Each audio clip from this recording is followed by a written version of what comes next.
She was supposed to disappear that night, another invisible girl in a city that didn't care. Instead, Lena Carter sat down at the wrong table and looked into the eyes of the most dangerous man in the room. Adrian Volkov didn't ask questions. He didn't need to. One glance told him everything. She was starving, struggling, alone. And he wanted her. Not for a night. Forever. What started as a mistake became an obsession. What should have been terror became desire. And when his enemies came for blood, he'd kill them all. Because the woman at the wrong table had become his entire world. If you're hooked, stay until the end. Hit that like button and drop your city in the comments so I can see how far this story travels. The rain started the moment Lena's phone died. Of course it did. She stood under the restaurant awning staring at the black screen like it might suddenly resurrect itself through sheer force of will. It didn't. Behind her, through the floor-to-ceiling windows of Aurelio's, Manhattan's elite laughed and clinked glasses that probably cost more than her rent. She shouldn't be here, couldn't afford to be here. But her roommate Jess had insisted, practically begged, that she give the blind date one shot. Kevin's friend from law school, Jess had said, applying Lena's eyeliner with the confidence of someone who'd never been stood up. Smart, successful, actually has a job. You need this. What Lena needed was to pay her electric bill. What she needed was for the restaurant where she waitressed to give her more than 20 hours a week. What she needed was to stop agreeing to things that made her feel like a charity case. She'd waited 45 minutes. Kevin's friend, Marcus, supposedly, never showed. No text, no call. Just Lena, nursing a water with lemon she couldn't even tip properly for, while the hostess shot her increasingly pitying looks. The rain came harder now, drumming against the awning like it was personally offended by her existence. Screw it, Lena muttered, and pushed back through the door. She'd use the bathroom, pull herself together, and figure out how to get home without enough money for a cab and a subway system that would take an hour. The night couldn't get worse. That's when she saw the table. Tucked in the back corner, away from the main dining room, it sat empty. Not waiting for guests, empty. Actually, empty. Someone had already eaten there. She could see the remnants of a meal being cleared by a server who moved with the efficiency of someone who knew not to linger. More importantly, someone had left cash on the table. A lot of cash. Lena's heart kicked against her ribs. She shouldn't. She absolutely shouldn't. But her shift at the diner had been cut short today because they'd overstaffed, and her bank account had $17 in it, and the electric company didn't care about her dignity. The server disappeared into the kitchen. Lena moved. She didn't think. Thinking was how you talked yourself out of survival. She just walked to the table, slid into the booth, and reached for "That's my seat." The voice came from directly behind her, low and cold and so utterly controlled that it stopped her hand mid-reach. Lena's breath caught. She turned slowly. The man standing there didn't look angry. That would have been better. Anger, she understood. Anger had a temperature, a shape, an endpoint. This man looked assessing. He was tall. She had to tilt her head back to meet his eyes, and dressed in a suit that probably cost more than her entire year's salary. Dark hair swept back from a face that could have been carved from marble, all sharp angles and cold beauty. But it was his eyes that trapped her. Pale gray, almost colorless in the dim restaurant light, and completely, utterly focused on her. Lena's voice came out hoarse.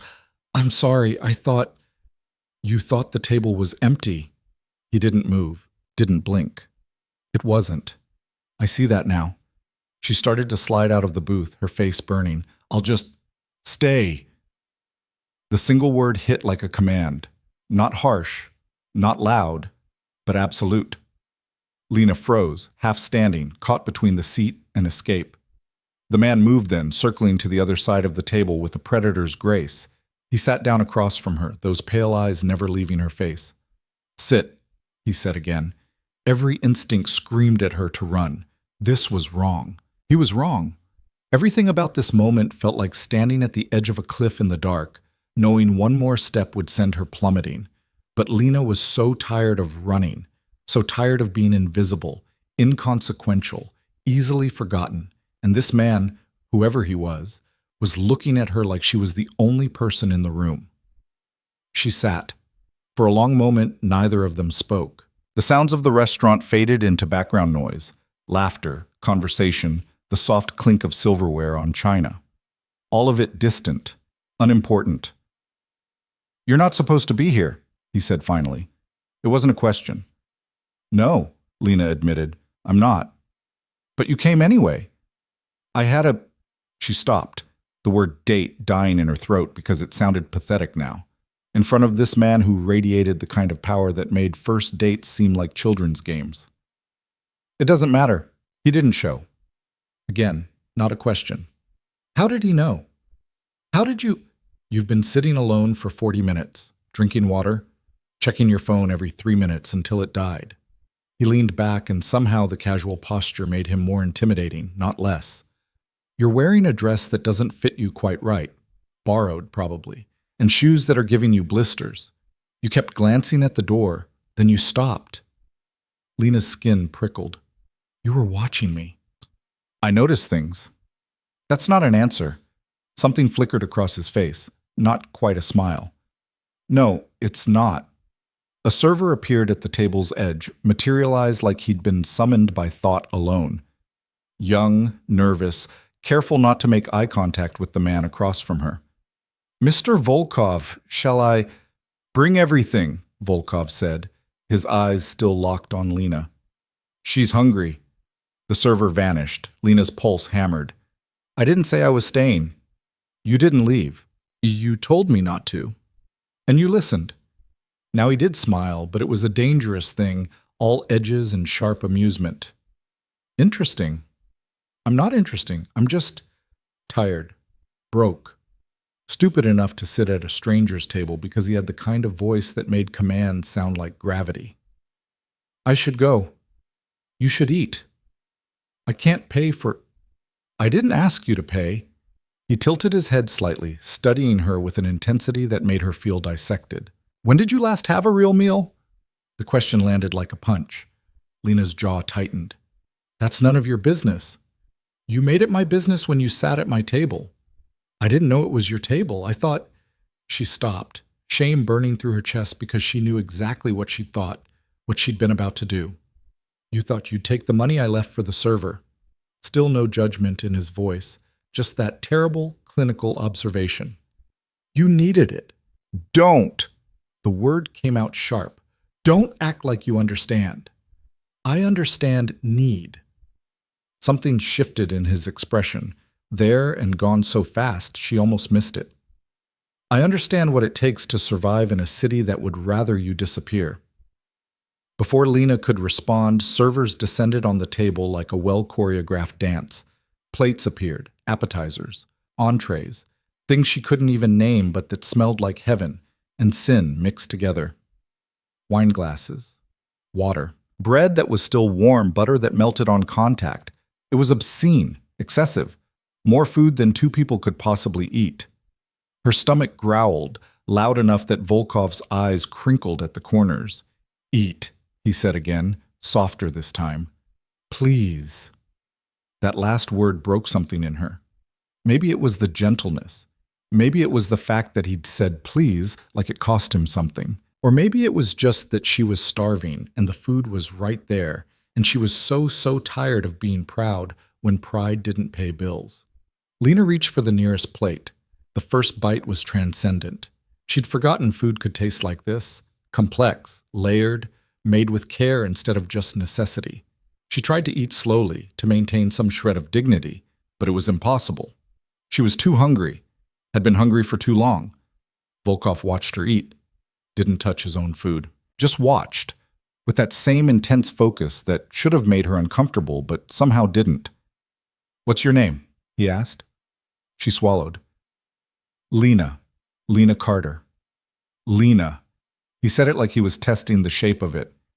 "I'm Adrian." "I know, the server called you Volkov." "And that name means something to you?" "It should." The way everyone in this restaurant moved around him, the deference, the fear poorly masked as respect. It should mean something. But Lena had been too busy surviving to pay attention to the power structures of Manhattan's elite. "No," she admitted. Should it? For the first time, something genuine crossed his face. Surprise, maybe. or amusement. Most people lie when I ask them that. I'm not most people.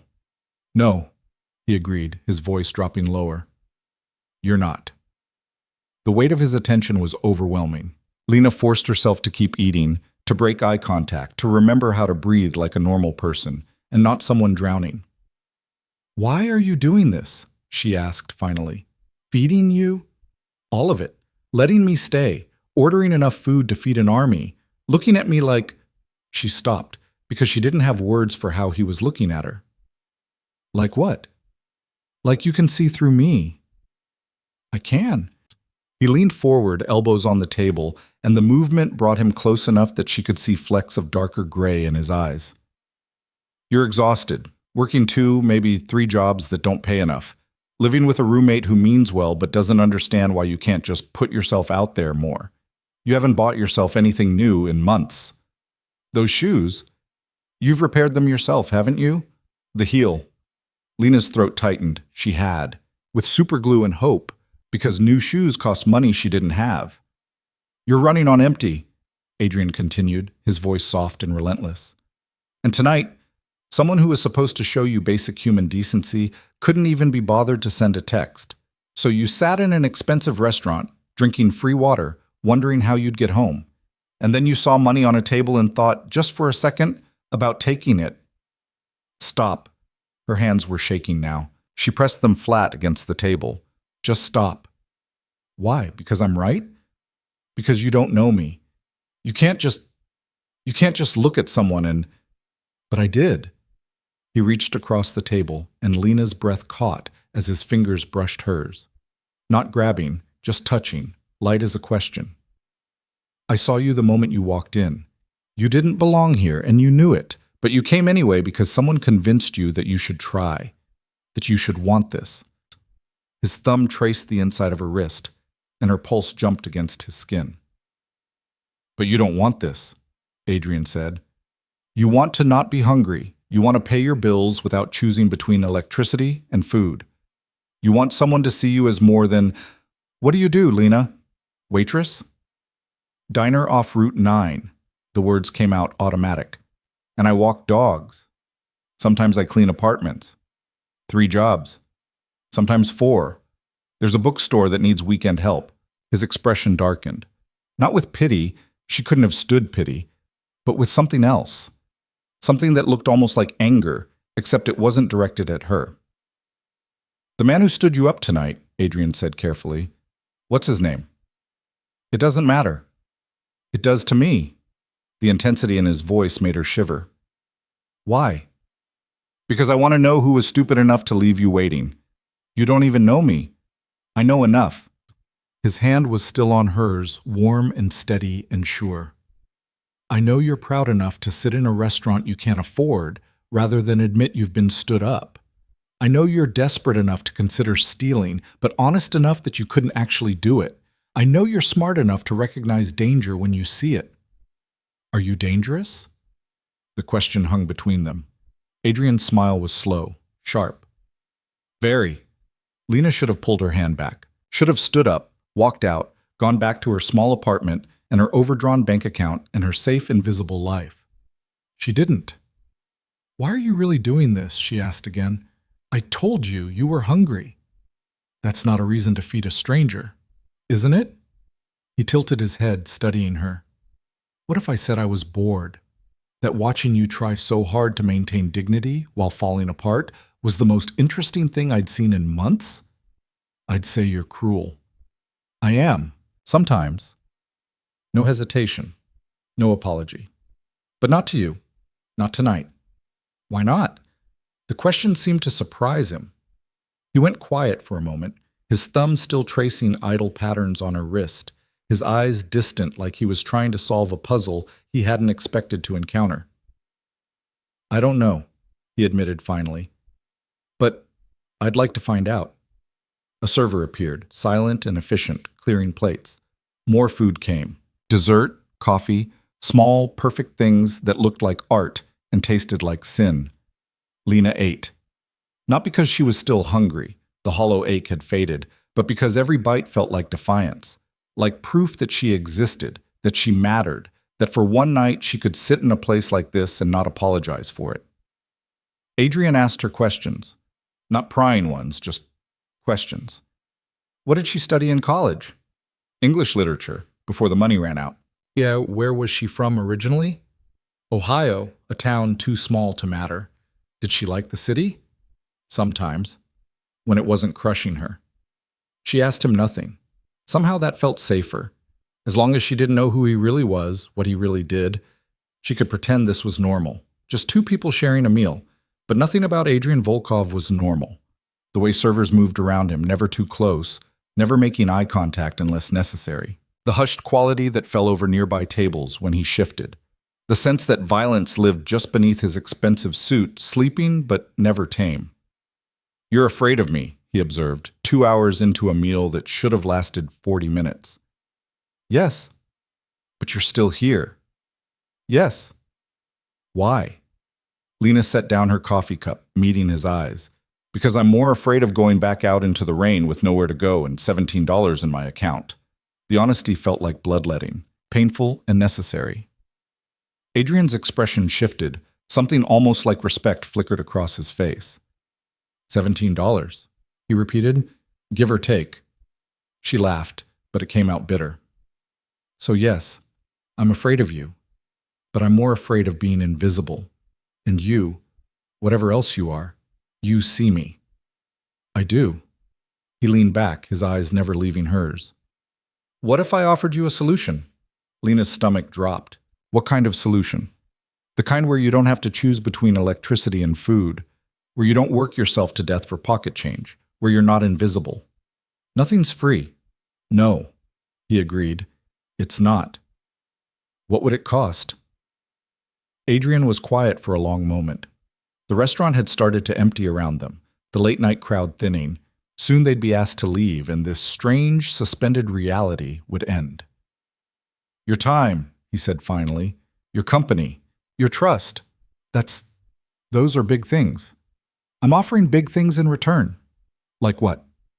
Security, stability, protection. He paused. Me. The single word landed like a detonation. I don't understand. I want you, Lena.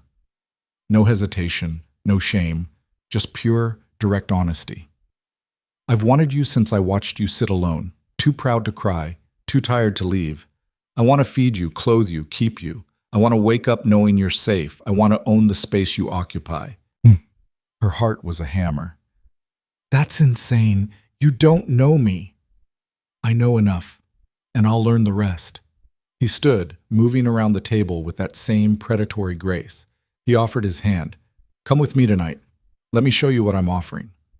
This is crazy. Yes. I should say no. Probably. You could be anyone. A murderer. A psychopath. I'm definitely one of those things. His hand stayed extended, steady. But I won't hurt you, Lena. That's a promise. She looked at his hand, at his face, at the certainty in his eyes that said he'd already decided, and now he was just waiting for her to catch up. Every rational thought screamed at her to walk away, to go back to her safe, miserable, invisible life, to not get in a car with a stranger who looked at her like she was something precious and breakable and his. Lena took his hand. His fingers closed around hers, warm and sure, and she felt the ground shift beneath her feet. Good girl, Adrian murmured, and something in her chest cracked open at the approval in his voice. They left the restaurant together, moving through the space like they owned it. Maybe he did. People stepped aside, averted their eyes, became wallpaper. Outside, the rain had stopped. A car waited at the curb, black, expensive, anonymous. A driver stood by the rear door, face carefully blank. Adrian handed her inside like she was made of glass. The interior smelled like leather and money and the cologne he wore, something dark and complex that made her head spin. He slid in beside her, and the door closed, sealing them in soft darkness. The car pulled away from the curb. Where are we going? Lena asked, her voice smaller than she wanted. My apartment. He shifted closer, and she felt the heat of him along her side. I want to show you what I'm offering, and then you'll decide. Decide what? Whether to stay. His hand found hers in the darkness, threading their fingers together, or whether to walk away and pretend this never happened. The city blurred past the windows, lights and shadows, and countless invisible lives. Lena watched it all, feeling like she was floating outside her own body, making decisions that couldn't possibly be real. "I don't do this," she said quietly. "I don't go home with strange men." "I know." "Then why?" "Because this isn't about what you usually do." His thumb brushed over her knuckles, a touch so gentle it hurt. "This is about what you need, what you want, even if you won't admit it yet." "And what do I want?" "To be seen, to matter, to stop fighting every second of every day just to survive." He turned to look at her, his face half shadowed. "I can give you that, Lena. I can make you safe." "Why? Why would you do that for me?" "Because you sat at my table. Because you didn't run when you should have. Because I looked at you and saw—" He stopped, something raw flickering across his face. "I saw something I didn't know I was looking for." The car slowed, turned, entered an underground garage that gleamed with wealth and security. They rode an elevator in silence, Adrian's hand still wrapped around hers, his presence overwhelming in the small space. When the doors opened, they revealed an apartment that wasn't an apartment at all. It was a kingdom. Floor-to-ceiling windows overlooking the city. Spaces too large to be warm. Furniture that looked like art. Lena stood in the center of it all, feeling impossibly small. "I can't," she whispered. I can't." Adrian moved behind her, close enough that she felt him more than saw him. "You can. You don't understand. I don't belong in places like this. I don't know how to be the kind of person who—" "Lena." His hands settled on her shoulders, steady and sure. "Look at me." She turned and his eyes caught hers, pale and certain. "You don't have to be anyone but yourself," he said. "That's all I want. You. Exactly as you are. I'm a mess. I know. I'm broke and tired, and I have no idea what I'm doing with my life. I know that too. Then why—" He kissed her. Not aggressive, not demanding, just a press of lips that tasted like coffee and certainty, a touch that rewired something fundamental in her brain. Lena's hands came up to his chest. To push him away, she told herself, except her fingers curled into his shirt and held on instead.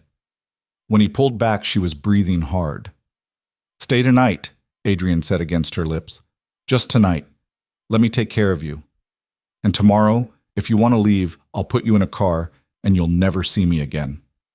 And if I don't want to leave, then we'll figure out what comes next." His forehead rested against hers, and she felt the tension in him, the barely controlled need. Together. It was insane, reckless, the kind of decision that changed everything. Lena made it anyway. "Okay," she whispered. "Tonight." The smile that crossed Adrian's face was fierce and possessive and terrifying. "Tonight," he agreed. And Lena Carter, who'd spent years being invisible, let herself be seen. She woke up in a bed that felt like sleeping on clouds. For a moment, Lena didn't remember where she was. The sheets were too soft, the mattress too perfect, the silence too complete. Then it came back in a rush. The restaurant, Adrian's pale eyes, the decision that had felt both inevitable and insane.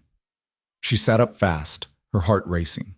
The bedroom was enormous, decorated in shades of gray and white that should have felt cold, but somehow didn't. Morning light filtered through floor-to-ceiling windows, painting everything in shades of gold. Her borrowed dress from last night hung on a chair, cleaned and pressed. Next to it sat clothes she didn't recognize, expensive-looking things in her size. The door opened.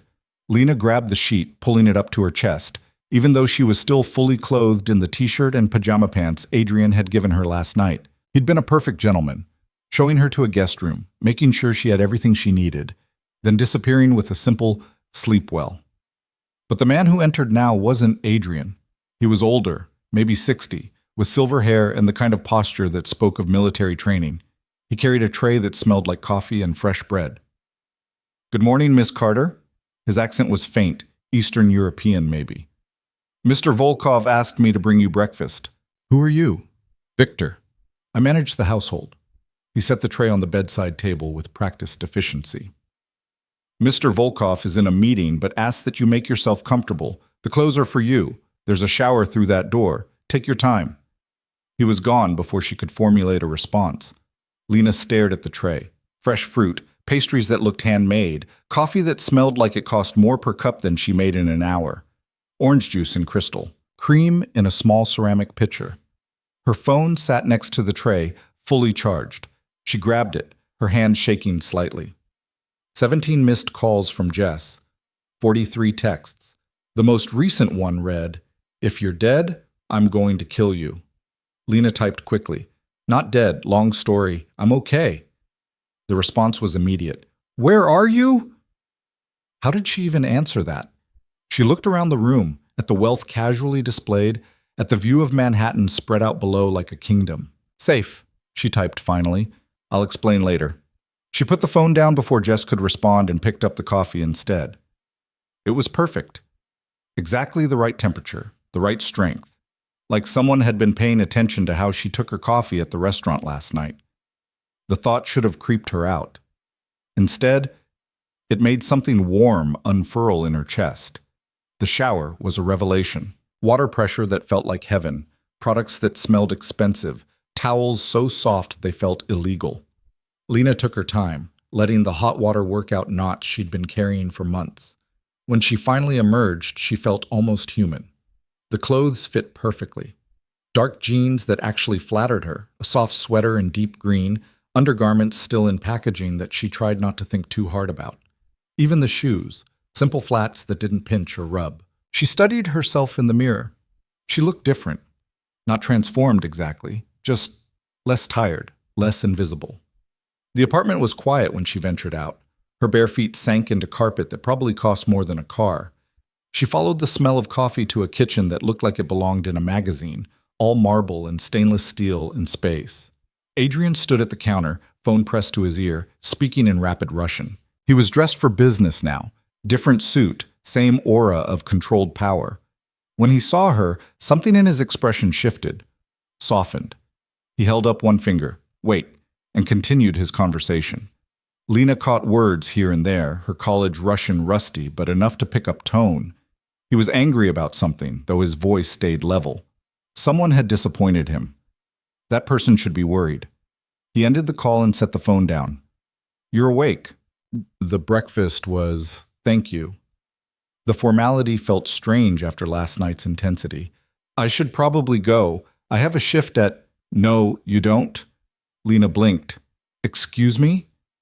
"I called the diner this morning, told them you wouldn't be coming in." He poured coffee into a mug, added cream without asking, and handed it to her. "Or the dog walking service. Or the cleaning company." The warmth in her chest turned cold. "You what?" "You work too much. You need rest. You had no right." Her hands tightened on the mug. "Those are my jobs. I need those jobs. You need sleep more. And food. And to not run yourself into the ground for people who don't value you. That's not your decision to make. I'm making it anyway." No apology in his voice, just certainty. "You're staying here today." Lena set the mug down carefully, afraid if she held it any longer, she'd throw it.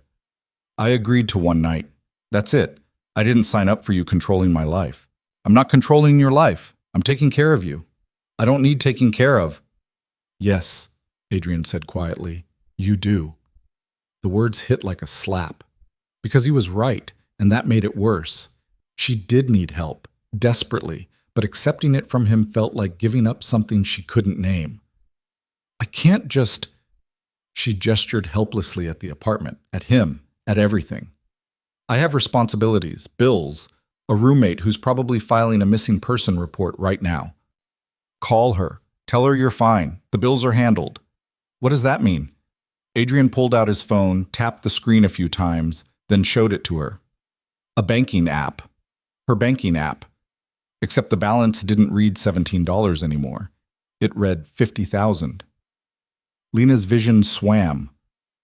"What did you do?" "Gave you breathing room." You can't put money in my account." "I already did. Take it back." "No." She wanted to scream, wanted to throw something, wanted to kiss him and hit him in equal measure because how dare he? How dare he be exactly what she needed while simultaneously terrifying her? "This is insane," she said, her voice shaking. "I met you 12 hours ago. You don't do this for strangers." "You're not a stranger anymore." He stepped closer, and she fought the urge to step back. "And I told you last night, I want you. That means making sure you're safe, fed, not working yourself to death. It means giving you space to breathe." "I don't understand why." "Neither do I. Not entirely." His hand came up, brushing a strand of damp hair back from her face. "But I'm going to figure it out.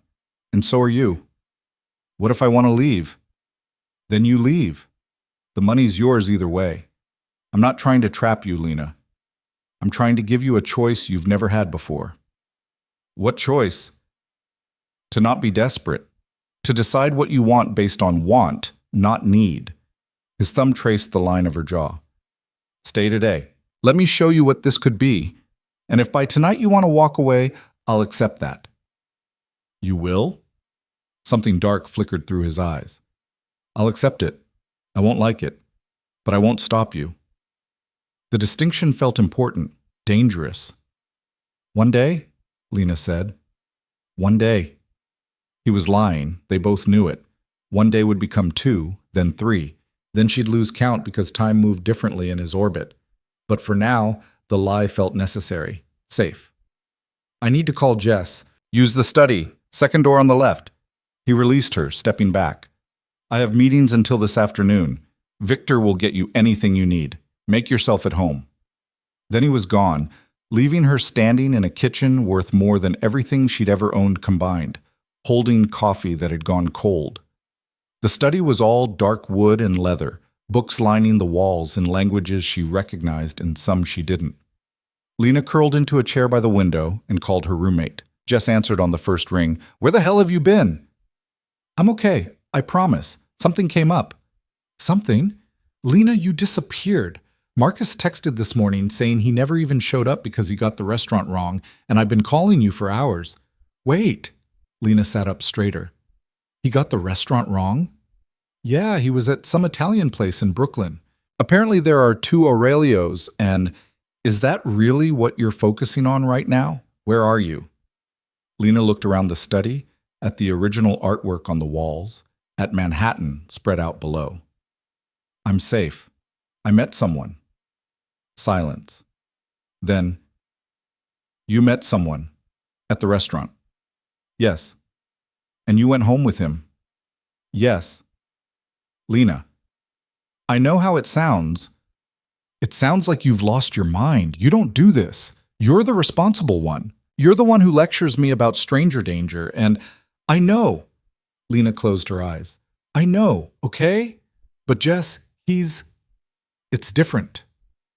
"Different how?"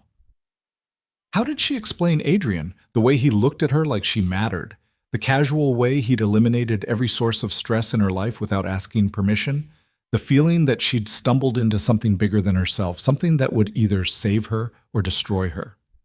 "He sees me," she said finally, "and I'm tired of being invisible." Jess was quiet for a long moment. "Is he treating you okay?" "Better than okay." "Do you feel safe?" Did she? Lena thought about Adrian's controlled violence, the way people moved around him like he was a loaded gun. She thought about his certainty, his possessiveness, the promise in his voice when he said he'd take care of her. "Yes," she said. "I do." "Okay," Jess exhaled. "Okay, but Lena, please be careful and check in, okay? Every day. So I know you're alive." "I will. I promise." After they hung up, Lena sat in the study for a long time, watching the city move below. From this height, everyone looked small, insignificant, like pieces on a board that Adrian moved with invisible hands. Victor appeared with lunch, soup, salad, bread that was still warm. He didn't ask if she wanted it, just set it down and left. Like her comfort was assumed, expected. She ate alone, scrolling through her phone, checking her bank account over and over like the number might disappear. $50,000. It didn't feel real. Her shift at the diner would be ending soon. Usually she'd rush to the dog-walking gig, then maybe squeeze in a few hours at the cleaning service. By midnight, she'd collapse into bed, too exhausted to shower, and do it all again the next day. Now she sat in a quiet apartment, fed and warm and rested, and didn't know what to do with herself. The apartment had a library, an actual library with first editions and signed copies and books she'd only ever read in worn paperbacks from the thrift store. Lena lost herself in the stacks, running her fingers over spines, reading dedication pages, trying to understand who Adrian Volkov was through what he kept. "You like to read." She jumped, spinning around. Adrian stood in the doorway, jacket gone, tie loosened. He looked tired, but his eyes tracked her with that same unsettling focus. "I studied literature in college," she said, "before I had to drop out." "Why did you drop out?" "Money? The usual boring story." She turned back to the shelves, uncomfortable with his attention. "You have a good collection." "Most of it came with the apartment. I don't have time to read much anymore." He moved into the room, and she felt him more than heard him. "But I like knowing they're here. That I could, if I wanted to." "What do you do?" The question came out before she could stop it. "For work, I mean. You never said." "Import and export." The answer was smooth, practiced. "Mostly European markets. Boring corporate things." It was a lie. Or at least not the whole truth. Lena had spent enough time around liars, at the diner, dealing with customers who claimed their credit cards were declined by mistake, men who promised tips that never materialized, to recognize the careful construction of the words. "You don't have to tell me," she said. "I'm not asking for shh. You should ask. You should demand to know exactly who I am and what I do before you decide to stay." He was closer now, close enough that she could smell his cologne, feel the heat of him. "But I'm not going to lie to you, Lena. Not about important things. So if you ask, be prepared for answers you might not want." Her throat went dry. "Are you a good person?" "No." The certainty in his voice should have sent her running. Instead, she turned to face him fully. "Are you a bad one?" "That depends on who you ask." His hand came up, cupping her face with a gentleness that belied the danger in his eyes. "I do what's necessary to protect what's mine. Sometimes that means making choices other people would call monstrous." "And what's yours?" "You are." No hesitation, no doubt. "From the moment you sat at my table, you became mine. I know that's not rational. I know it's not fair, but it's true." Lena's heart hammered against her ribs. "You can't just claim people." "I just did." "Adrian," he kissed her, not like last night's gentle question, but like a man staking a claim. His hand slid into her hair, tilting her head back, and she made a sound that was half protest, half surrender. When he pulled back, they were both breathing hard. "Tell me to stop," he said against her lips. "Tell me this is too much, too fast, and I'll put distance between us. I'll give you space." "I don't want space." "Then what do you want?" The question hung between them, enormous and terrifying. "I want to not be scared all the time," Lena whispered. "I want to wake up without immediately calculating whether I can afford to eat that day. I want to feel like I matter to someone." "You matter to me. You don't know me." "I'm learning."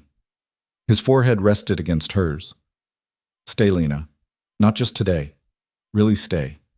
Let me take care of you. Let me make your life easier." "What do you get out of it?" "You. Simple. Direct. I get to see you smile without that edge of desperation. I get to watch you read in my library without worrying about your next shift. I get to keep you safe. That's not a fair trade. It's the only one I'm offering." She should say no, should protect herself from the inevitable crash when this turned out to be temporary, when he got bored or she disappointed him or reality reasserted itself. But Lena was so tired of protecting herself, of being sensible, of surviving instead of living. "Okay," she breathed. "I'll stay." The smile that crossed his face was fierce and possessive and made her feel like she'd just signed something in blood. "Good." He kissed her again, softer this time. "Come on, there's something I want to show you." He led her through the apartment to a room she hadn't explored yet. When he opened the door, Lena's breath caught. It was a bedroom, but not a guest room. This was personal, decorated in soft blues and grays with a reading nook by the window and a desk that faced the view. Clothes hung in the closet, all in her size, ranging from casual to formal. Shoes lined the floor. Jewelry sat on the dresser. When did you... She couldn't finish the sentence. This morning, while you were sleeping. Adrian watched her face carefully. If you don't like any of it, we'll change it. This is yours, Lena. Your space. You can lock the door if you want privacy. You can change everything if it doesn't feel right. But I wanted you to know that this isn't temporary. I'm not offering you a night or a week. I'm offering you a home. Tears burned behind her eyes. Why? Because you deserve one. He pulled her against his chest, and she let herself be held, let herself feel safe for the first time in years. Because I can give you one. Because I want to. This is crazy. I know. People don't do this. They don't build someone a life overnight. I do. His hand stroked through her hair. I see what I want, and I take it. I wanted you safe and cared for and mine, so I made it happen. What if I screw this up? You won't. You don't know that. I know enough. He pulled back to look at her, his pale eyes intense. You're stronger than you think, Lena. You've been surviving on nothing, fighting every day just to exist. Imagine what you could do if you weren't fighting just to breathe. Imagine who you could become. The possibility felt too big to hold, too dangerous to want. But she wanted it anyway. That night they ate dinner together, food Victor prepared that tasted like love and comfort and care. Adrian asked her about books, about the life she'd left behind in Ohio, about dreams she'd given up on. He listened like every word mattered, like she mattered. When she finally retreated to her new room, her room, with her clothes and her space, she stood at the window for a long time, watching the city lights. Her phone buzzed. A text from Jess. You okay? Lena typed back, Yeah, I think I am. She crawled into the softest bed she'd ever known and slept without nightmares for the first time in months. But in the morning, everything changed. She woke to voices, Adrian's, sharp with anger, and another man's, urgent and worried. Lena pulled on a robe and crept to the doorway, listening. Don't care what he thinks, Adrian was saying. He crossed a line. He's threatening retaliation, says you broke the agreement. I didn't break anything. I ended a partnership that wasn't working. Adrian, he's talking about going to war over this. Silence. Then, let him. Lena's blood went cold. War. They were talking about war like it was a business decision. She must have made a sound because suddenly Adrian was there, his expression shuddering the moment he saw her. Go back to bed, he said quietly. What's happening? Nothing you need to worry about. You're talking about war. His jaw tightened. It's handled. It doesn't sound handled. She stepped fully into the room, and the other man, young, nervous, clearly uncomfortable, looked away. Adrian, what's going on? Business, that's all. Violent business. He didn't deny it. Couldn't deny it, not with the evidence hanging in the air between them. I told you I wasn't a good man, Adrian said finally. I told you to ask questions if you wanted answers. So ask, Lena, but be ready for the truth. Her hands shook. She clasped them together. What do you really do? I run an organization. We handle acquisitions, territory, protection services. Protection from what? From people like me. The words landed like stones. Lena looked at him, really looked, and saw the violence he usually kept leashed, the capacity for destruction hidden under expensive suits and cultured manners. You're in the mob, she said flatly. That's a crude term, but essentially, yes. The room spun. She grabbed the doorframe for support. Lena, don't. She held up a hand. Just give me a minute. He'd told her. He'd warned her. She just hadn't wanted to see it. I need air, she said. You can't leave. Excuse me? It's not safe. If someone's watching the building, if they see you... His expression was grim. You're mine now. That makes you a target. I'm not yours. I'm not anyone's. And I'm not a prisoner. You're under my protection. I didn't ask for it. You accepted it the moment you stayed. His control cracked, just slightly. You think you can walk out of here and go back to your old life? It's too late for that. People know about you now. They'll use you to get to me. Then let me go. Tell them I don't matter. I can't do that. Why not? Because it would be a lie. He moved closer, his intensity overwhelming. You matter, Lena. More than anything has mattered to me in years, and I can't let you walk into danger because you're scared of who I am. I'm not scared of who you are. I'm scared of what you do. They're the same thing. She knew that, had known it somewhere deep down from the moment he'd told her he was dangerous. But knowing and facing it were different things. I need to think, she said. Then think. But do it here, where you're safe. Safe from everyone but you. The words hung between them, sharp and true. Adrian's expression went carefully blank. I would never hurt you. Not physically, but Adrian, you're asking me to accept that you kill people, that you hurt people. How am I supposed to? Her voice broke. How am I supposed to be okay with that? I don't know, he admitted, but I'm asking you to try. Why? Why me? Because you're the first real thing I've felt in years. Because when I look at you, I see something worth protecting, worth changing for. He cupped her face, and she hated how right his touch felt. Stay, Lena. Let me prove that I can keep you safe, that I can be what you need. And if you can't, then you leave, and I'll make sure you're protected even if you're not with me. It was a promise and a threat wrapped together. She'd never be free of him completely, but maybe she didn't want to be. I need time, she said finally. Take all the time you need. Just take it here. She nodded, exhausted, and retreated to her room. But sleep wouldn't come.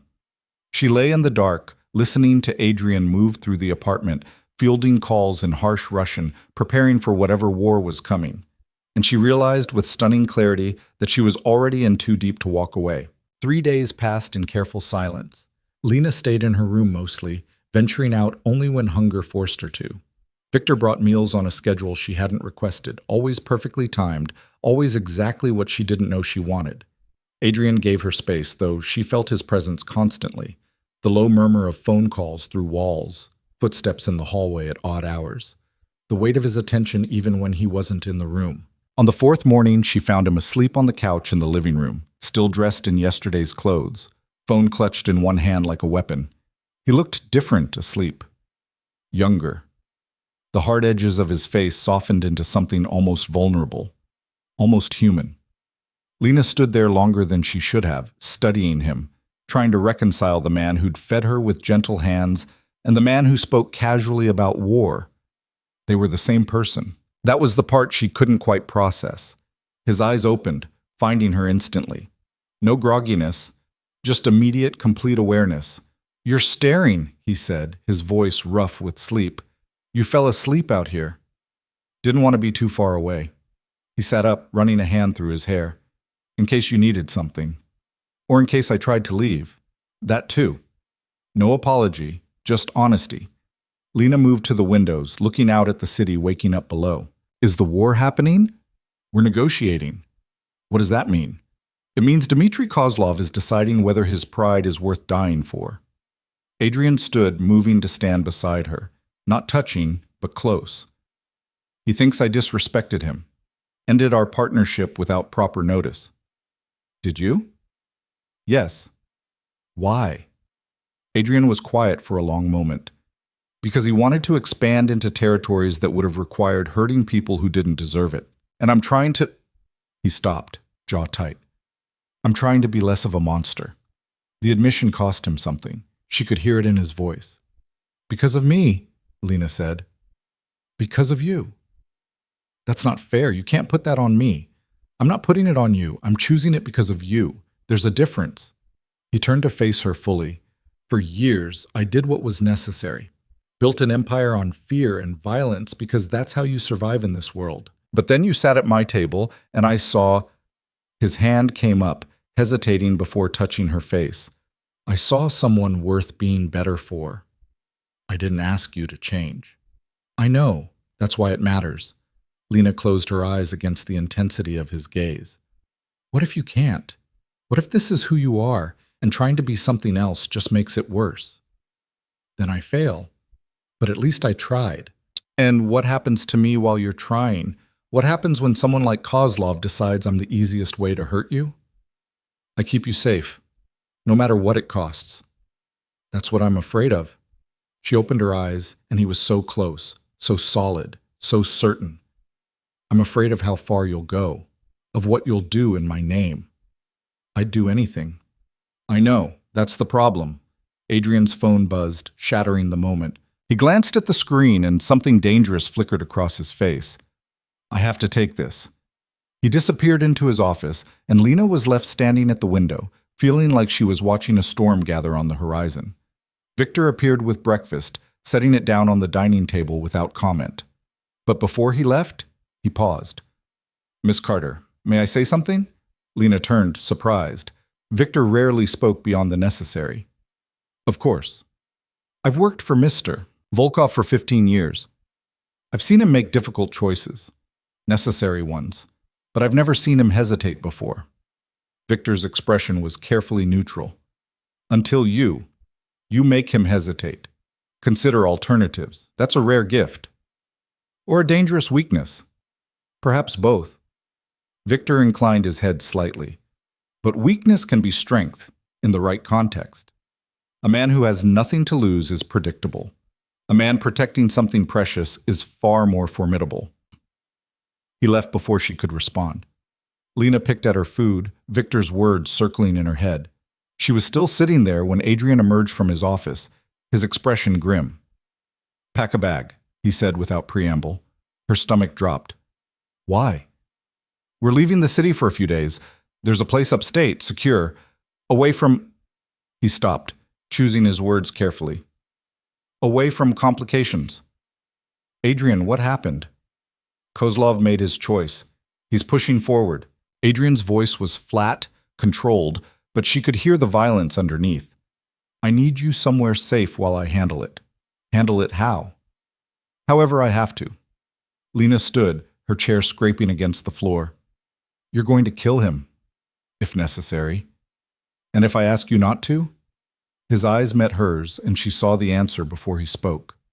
Then I'd tell you that some choices aren't mine to make anymore. He's threatening my people, threatening you. I won't let that stand. So that's it? Someone challenges you and they die? Someone threatens what's mine and they face consequences. Yes. No hesitation, no doubt.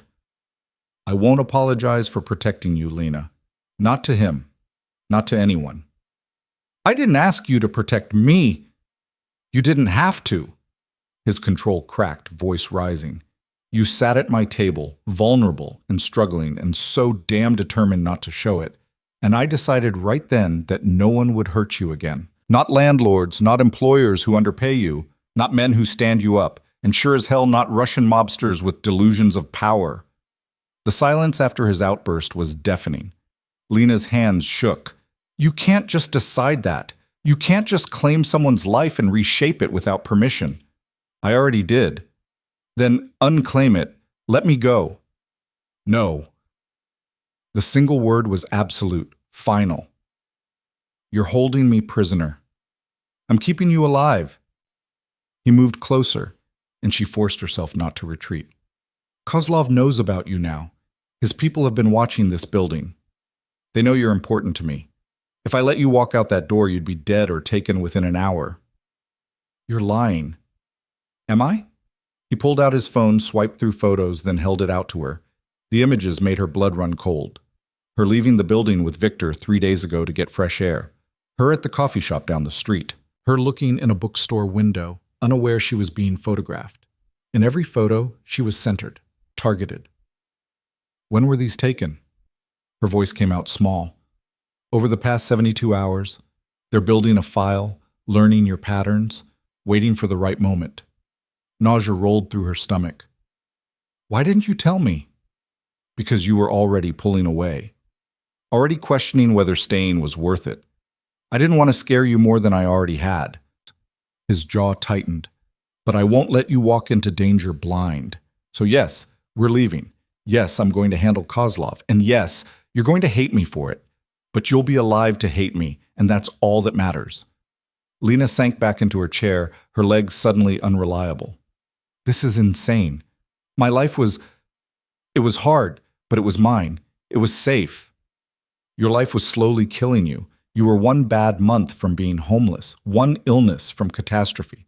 That's not safety, Lena. That's just slow motion disaster. At least it was my disaster, and now you're mine. He crouched in front of her, his hands on the armrests, caging her in. I know you're scared. I know this isn't what you signed up for. But I'm asking you to trust me. Come upstate. Let me keep you safe while I end this. And then we'll figure out what comes next. What if there is no next? What if you don't come back? Something raw crossed his face. I'll come back. I always do. You can't promise that. Watch me. He stood, offering his hand. Please, Lena. I need to know you're safe.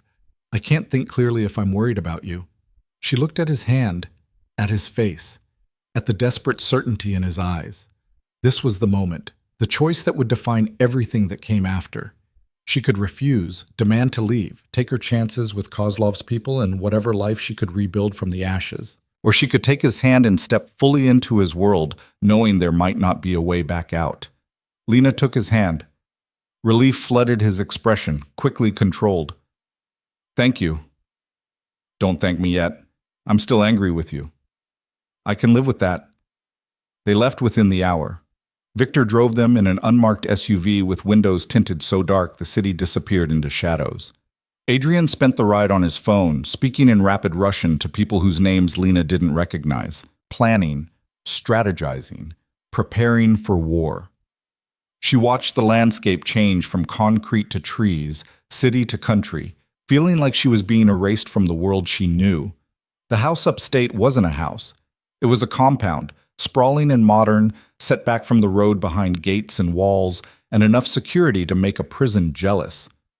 Armed men nodded at Adrian as they passed, their eyes sliding over Lena with professional assessment. How many people work for you? She asked as they entered the main building. Enough. Adrian guided her through rooms decorated with the same expensive impersonality as his city apartment. This is a safe house. We use it for hiding, for regrouping. He led her upstairs to a bedroom that was somehow both luxurious and sterile. You'll stay here. There's food, books, anything you need. Victor will be nearby, and I've assigned guards specifically to watch me, to protect you. Same thing. Adrian's expression tightened. I need to leave soon. Kozlov agreed to meet, neutral territory, but I don't trust him not to try something. Fear spiked through her chest. Then don't go. I have to. This ends tonight, one way or another. Adrian, he kissed her, hard and desperate, and like he was trying to memorize the taste of her. When he pulled back, his forehead rested against hers. I'll come back, he whispered. I promise. Don't make promises you can't keep. I've never broken one to you yet. Then he was gone, and Lena was alone in a house full of strangers, waiting for news that would either bring him back or confirm that she'd been right to be scared all along. The hours crawled. She tried to read, but the words blurred. Tried to sleep, but her mind wouldn't quiet. Victor brought dinner at 8, his expression carefully blank. Any news? She asked. Not yet, Miss Carter. How long do these things usually take? As long as they need to. It wasn't comforting. At midnight, she heard raised voices downstairs. Not angry exactly, but urgent. Lena crept to her door, opening it just enough to hear. Can't reach him. Last check-in was 2 hours ago. Send backup. Already mobilized, but if Kozlov planned an ambush, Adrian's too smart for that. Is he? When it comes to her, he's been making emotional decisions. Her. They were talking about her, blaming her for whatever was happening. Lena closed the door, her heart racing. She paced the room, trying to convince herself that Adrian was fine, that he'd come back like he promised, that this was all just paranoia and fear. At 2 a.m, she heard vehicles, lots of them. She ran to the window. SUVs poured through the gates, disgorging men in dark clothing. Some limped, some were bloodied, all moved with military precision. And then she saw him. Adrian climbed out of the lead vehicle, his suit jacket gone, shirt torn and stained with blood that might or might not be his. He moved stiffly, like something hurt, but he was alive. He was alive. Lena didn't remember running downstairs, didn't remember pushing past the guards who tried to stop her. She just knew she was suddenly in the entryway, And Adrian was there, and his eyes went wide when he saw her. "Lena, you shouldn't," she hit him, an open palm slap across his face that snapped his head to the side and made the room go silent. "Don't you ever," her voice broke, "don't you ever disappear like that again?" Adrian touched his reddening cheek, something like wonder crossing his face. "You were worried." "Of course I was worried, you idiot. I thought you were dead. I told you I'd come back. And I told you not to make promises you can't keep." Tears were streaming down her face now, hot and furious. "You were gone for hours. No one would tell me anything. I thought—" She couldn't finish the sentence. Adrian pulled her against his chest, ignoring the blood and dirt and the fact that they had an audience. "I'm sorry. The meeting went longer than expected. Kozlov brought reinforcements. It got complicated." Complicated. She pulled back to look at him. Really look. "You're bleeding." "Not badly." "Adrian, a graze. I've had worse." His hand cupped her face, thumb brushing away her tears. "But I'm here. I'm alive. And it's over." "Over how?" His expression went cold, flat. "Kozlov won't be a problem anymore." She understood what he wasn't saying. "You killed him. I ended a threat. That's all." "That's not all. That's murder. That's survival." He didn't look away, didn't flinch. He had a dozen men positioned around the meeting site. When talks broke down, they opened fire. I defended myself and my people. If I'd hesitated, we'd all be dead. "But you didn't hesitate." "No, I didn't." His voice softened slightly. "I couldn't. Not when I had someone waiting for me to come home." The words hit her like a physical blow. Home. When had this become home? "I need to process this," she said, pulling away from him. I can't." "Lena, no, just give me space, please." She retreated to her room, ignoring his protests, ignoring Victor's concerned expression. She locked the door and collapsed on the bed, trying to breathe through the panic clawing at her chest. Adrian had killed someone, maybe multiple someones. He'd walked into a meeting expecting violence and delivered it without hesitation. That was who he was, who he'd always been. And she'd worried about him, cried for him, run to him like he was her gravity. When had she stopped being scared and started being invested? A knock at the door made her jump. "Lena," Adrian's voice carefully controlled, "I know you need space, but I also need you to know something." She didn't answer, but she didn't tell him to leave either. "Tonight, when Kozlov's men opened fire, I had one thought. Only one." His voice was quiet through the door. "I thought about you, about how you'd stood at the window watching the city, looking so small and lost. About how you'd hit me just now because you cared enough to be angry. About how I'd promised to come back and I couldn't break that promise." Lena pressed her hand against the door, tears streaming silently. "That thought kept me alive," Adrian continued. "It made me faster, sharper, more ruthless than I've been in years, because I had something worth living for, worth killing for." A pause. "I won't apologize for what I did tonight, but I'm sorry that it hurt you. That's the last thing I ever wanted." She heard his footsteps retreat, and only then did she open the door. He was halfway down the hall, favoring his left side, exhaustion written in every line of his body. "Adrian." He turned, and the hope in his expression broke something in her. "You should get that graze looked at," she said. "Victor probably has medical supplies." "I will." "And you should shower. You smell like gunpowder and copper." "Okay." "And then—" She swallowed hard. "And then you should probably rest. Because tomorrow, we need to have a real conversation about what this is and what I'm doing here, and whether I can live with who you are." "And can you?" The question was tentative, almost vulnerable. Lena looked at him, blood-stained and dangerous, and watching her like she held his entire world in her hands. "I don't know yet," she admitted. "But I didn't run when you told me to. I'm still here. That has to mean something. It means everything." She nodded once and retreated back into her room, but this time she didn't lock the door. In the morning, she found Adrian asleep in the chair outside her room, freshly showered but still keeping watch like he couldn't quite believe she'd stayed. Lena stood there for a long moment, studying him in the early light. He'd killed for her, would kill again if necessary. That should terrify her. Instead, for the first time in her life, she felt protected, chosen, worth fighting for. She didn't know if that made her strong or broken, but she knew she wasn't ready to walk away. Not yet. Maybe not ever. She touched his shoulder gently, and Adrian's eyes snapped open, instantly alert. No grogginess. Just immediate, complete awareness that would have been unsettling if she hadn't started expecting it. "You slept in a chair," Lena said. "Couldn't leave you unprotected. There are armed guards everywhere." "I know. I still couldn't leave." He stood, wincing slightly.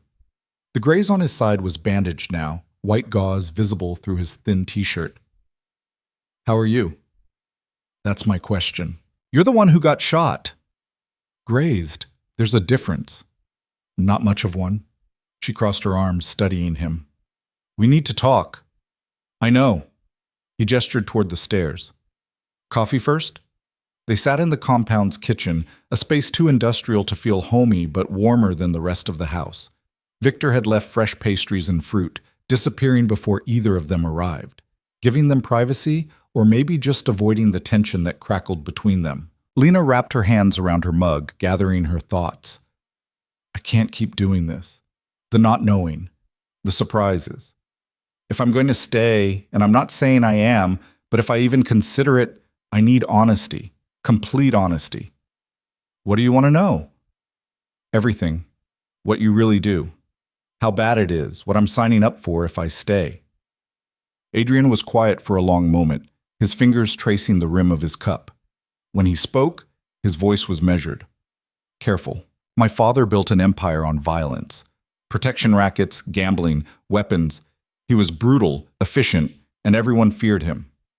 When he died, I inherited everything. The business, the territory, the enemies." He met her eyes. "I was 22. I could have walked away. Sold it off. Disappeared. But I didn't." "Why not?" "Because 200 people depended on that empire for their livelihoods, their families, and the vultures were already circling, ready to tear it apart and leave everyone in the wreckage." His jaw tightened. "So I stepped up, learned the business, got my hands dirty, made decisions I'm not proud of." "Like what?" "Like ordering people killed when they threatened my territory, like burning down a warehouse full of counterfeit medication that was killing people, knowing the men inside wouldn't make it out, like breaking fingers and ribs and spirits when someone needed to learn a lesson. No hesitation, no sugarcoating. I've done terrible things, Lena. Things that would make you run if you saw them." Her stomach churned, but she forced herself to keep listening. "But I've also built schools in neighborhoods everyone else abandoned, funded hospitals, made sure families had food when their breadwinner got locked up. I'm not—" He stopped, searching for words. "I'm not a good man, but I try to be less bad than my father was. Less cruel, more strategic." And Kozlov? Was a reminder that strategy only goes so far. Sometimes you have to meet violence with violence, or everything you've built collapses. Adrian's expression was grim. He wanted to expand into human trafficking. I refused. He saw that as weakness, thought he could force my hand by threatening you. So you killed him. So I defended what was mine, him and 3 of his men. The rest scattered when they realized they were outgunned." He paused. 4 more people in the hospital, 1 of mine dead. That's the cost of doing business in my world." Lena felt sick. "How do you live with it?" "By remembering why I'm doing it. The people who depend on me. The families I keep safe. The neighborhoods that would turn into war zones if I wasn't there keeping the peace." His voice dropped. "And now, by remembering you, by wanting to be someone you could respect, even if you can't love what I do. That's not fair, putting that weight on me." "I know, but it's true anyway." She stood, pacing to the window. Outside, guards patrolled the perimeter, weapons visible. This was Adrian's world. Violence and protection wrapped together so tightly you couldn't separate them. "What if I can't do this?" she asked quietly. "What if I try and I can't reconcile who you are with, who I need you to be?" "Then I'll let you go. I'll set you up somewhere safe, somewhere no one from my world can touch you. You'll never have to see me again." "Just like that?" "Just like that." He moved behind her, close, but not touching. "I won't trap you, Lena. I won't force you to stay in a life that destroys you. But I'm asking, begging if I have to, for you to try. Give me a chance to show you that this can work, that I can be what you need while still being who I am. She turned to face him. And what do I give you? Everything I've been missing. Softness, honesty. Someone who sees me as a man instead of a weapon. His hand came up, hesitating before touching her face. You make me want to be better. That's worth more than you know. I'm not some redemption story for you to write. I know, you're Lena, and that's enough. The simplicity of it broke through her defenses. She leaned into his touch, closing her eyes. I'm scared, she admitted. So am I. Of what? Of losing you, of failing you, of becoming my father and watching you realize you made a mistake. His thumb brushed her cheekbone. Of 100 things I can't control. You control everything. Not you. Never you. He rested his forehead against hers. So tell me, do I have a chance? Or should I start making arrangements to keep you safe from a distance? Lena thought about the past weeks. The way he'd looked at her in the restaurant, seen through every defense she had. The safety of his apartment, the clothes that fit perfectly, the money that had eliminated her constant panic, the violence he'd committed to protect her. She thought about going back to her old life. 3 jobs, $17, invisible and exhausted and alone. And she realized she didn't want to go back. Not because she needed his money or his protection, but because when she was with him, she felt seen, real, important. You have a chance, she said finally. But Adrian, I need you to understand something. I'm not going to become someone I'm not. I won't pretend your world doesn't scare me. I won't smile and nod when you talk about violence like it's normal.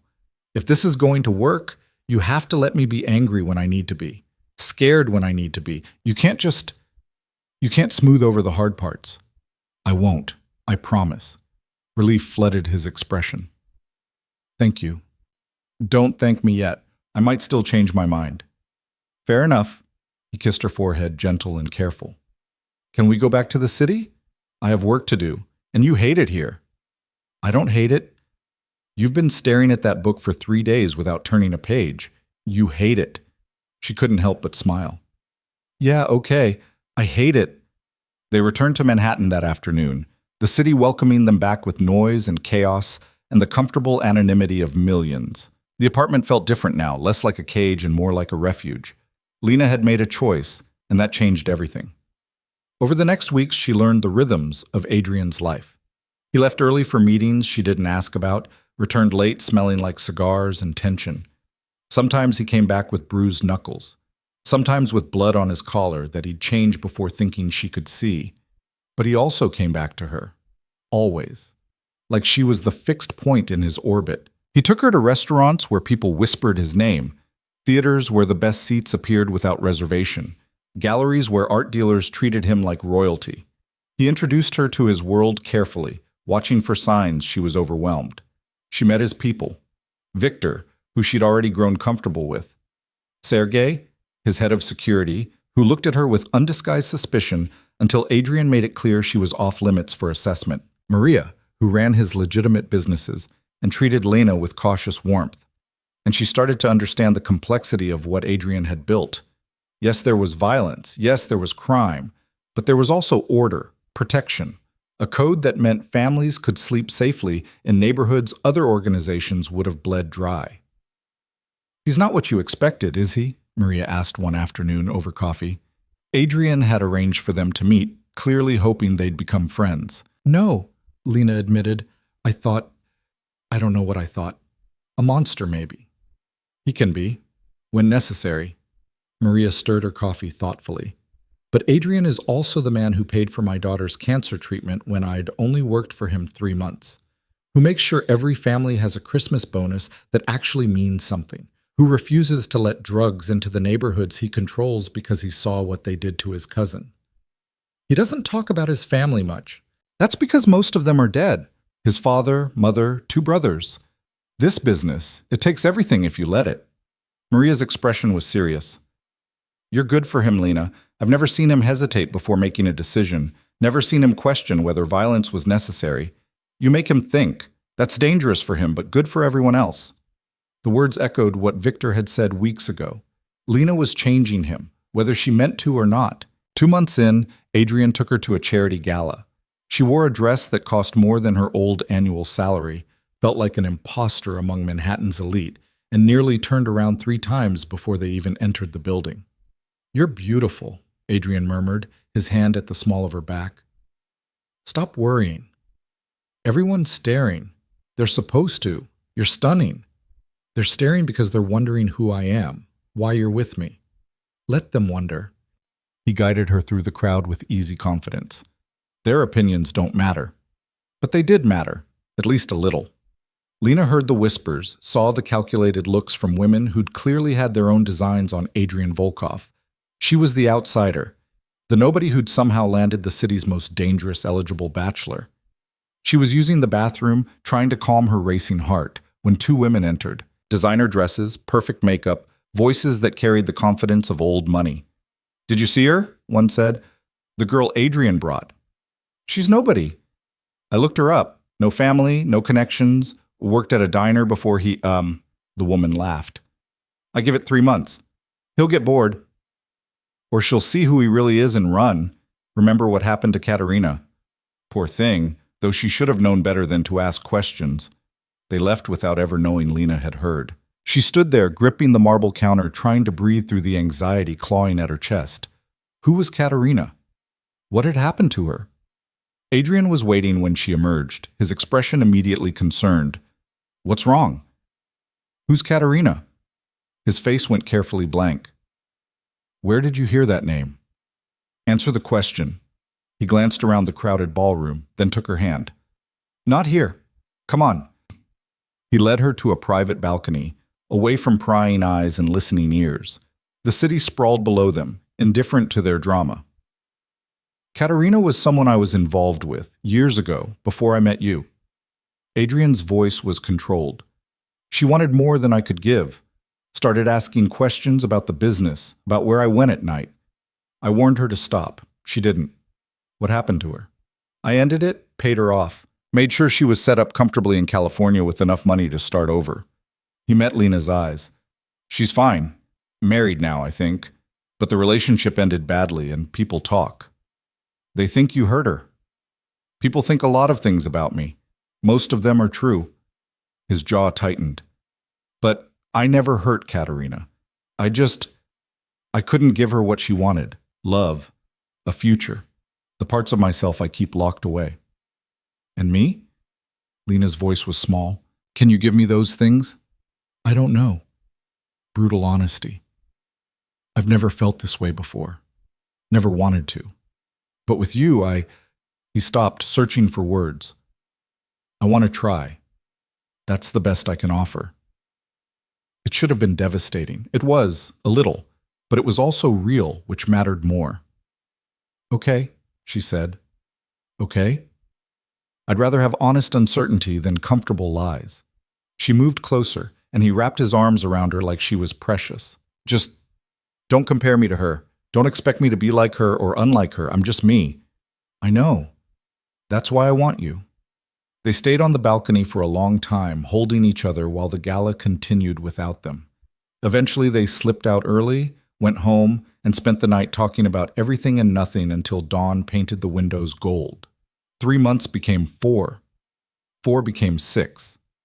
Lena started taking classes again. Literature, like she'd always wanted. Adrian paid the tuition without being asked, shrugged when she tried to thank him, told her he liked seeing her excited about something. She made friends. Real friends, not just Jess. People from her classes who didn't know about Adrian, who saw her as just another student struggling through Milton and Morrison. And slowly, carefully, she started to feel like herself again. Not the desperate, exhausted version who'd sat at the wrong table, but someone new, someone who could be both soft and strong, who could love a dangerous man while maintaining her own boundaries. Adrian changed too, subtly but noticeably. He turned down deals that would have required unnecessary violence, started funneling more money into legitimate businesses, attended fewer meetings that ended with blood on his clothes. "You're reforming him," Sergei said one day, not quite approval in his voice. "Making him soft." "I'm not making him anything. He's choosing this. For you." "For himself," Lena corrected. "I just gave him a reason to want something different." But the peace couldn't last forever. In their world, it never did. The first sign of trouble came on a Tuesday. Adrian came home early, his expression grim, and immediately started making calls. Lena heard him arguing in Russian, his voice tight with controlled fury. When he finally emerged from his office, it was past midnight. "What's wrong?" she asked. "Nothing you need to worry about." "Adrian," he sighed, running a hand through his hair. "There's a new player. Young, ambitious, thinks he can move into territory I've held for 10 years. He's been making noise, testing boundaries. Tonight he crossed a line." "What line?" "Sent a message, a threat." Adrian's expression was cold. "Against you." Lena's blood ran cold. "What kind of threat?" "The kind that means I need to end this now before it escalates." He moved to her, hands on her shoulders. "I'm going to handle it, but I need you to stay here tomorrow. Don't leave the building. Don't go to class. Just stay where I know you're safe." "You're scaring me." "Good. You should be scared. This guy, Alexei Morozov, he's reckless. Doesn't follow the rules. That makes him dangerous." "More dangerous than Kozlov?" "Different dangerous. Kozlov was old school, predictable. Morozov is a wild card." Adrian pulled her close. "I won't let him touch you, I swear. But I need you to trust me and do what I ask." She wanted to argue, wanted to demand he let her live her life without constant fear, but she saw the genuine worry in his eyes, the tension in his shoulders, and knew this was serious. "Okay," she agreed. "I'll stay." "Thank you." He kissed her forehead. "This will be over soon, I promise." But it wasn't. The next day dragged. Lena paced the apartment, tried to read, gave up. Victor brought lunch she couldn't eat. The guards in the building seemed more alert, more numerous. At 3 in the afternoon, the power went out. Lena's heart jumped. "Victor?" He appeared immediately, gun already drawn. "Stay in your room. Lock the door." "What's happening?" "Now, Miss Carter." She ran, locked herself in her bedroom, grabbed her phone, called Adrian. It went straight to voicemail. Gunfire erupted somewhere below, shouting, the crash of something heavy breaking. Lena backed into the corner, her whole body shaking. This was what she'd feared. This was the violence finding her despite all of Adrian's promises. The door to her room exploded inward. A man stood there, young and wild-eyed, gun raised. "You're coming with me." "No." Wasn't a question. He moved forward, and Lena grabbed the nearest thing, a lamp, and threw it.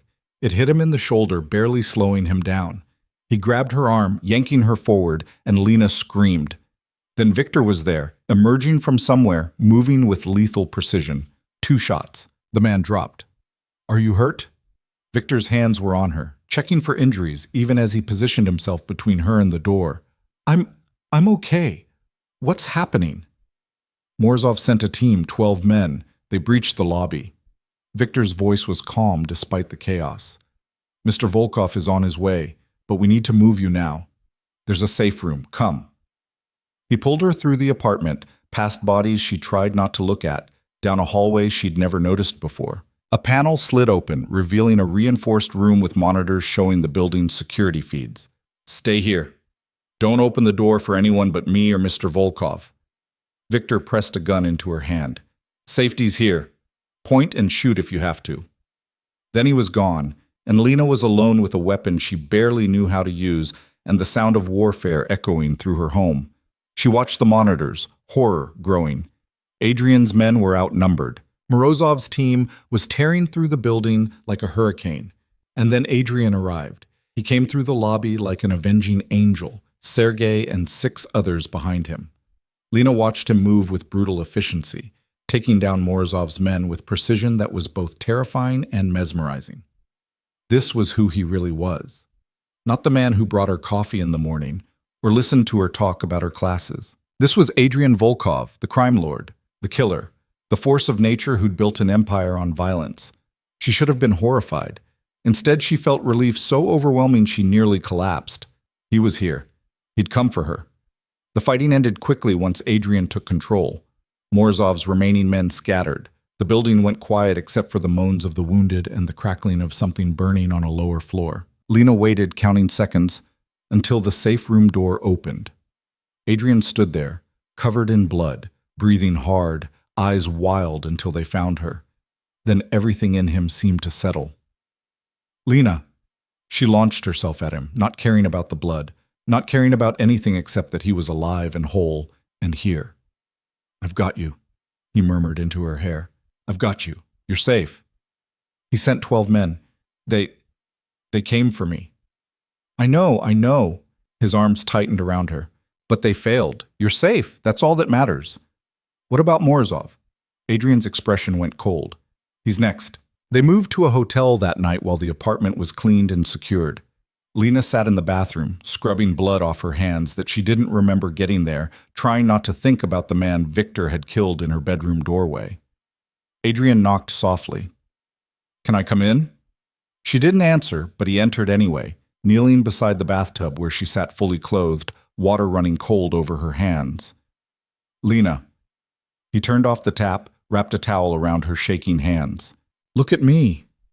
She did.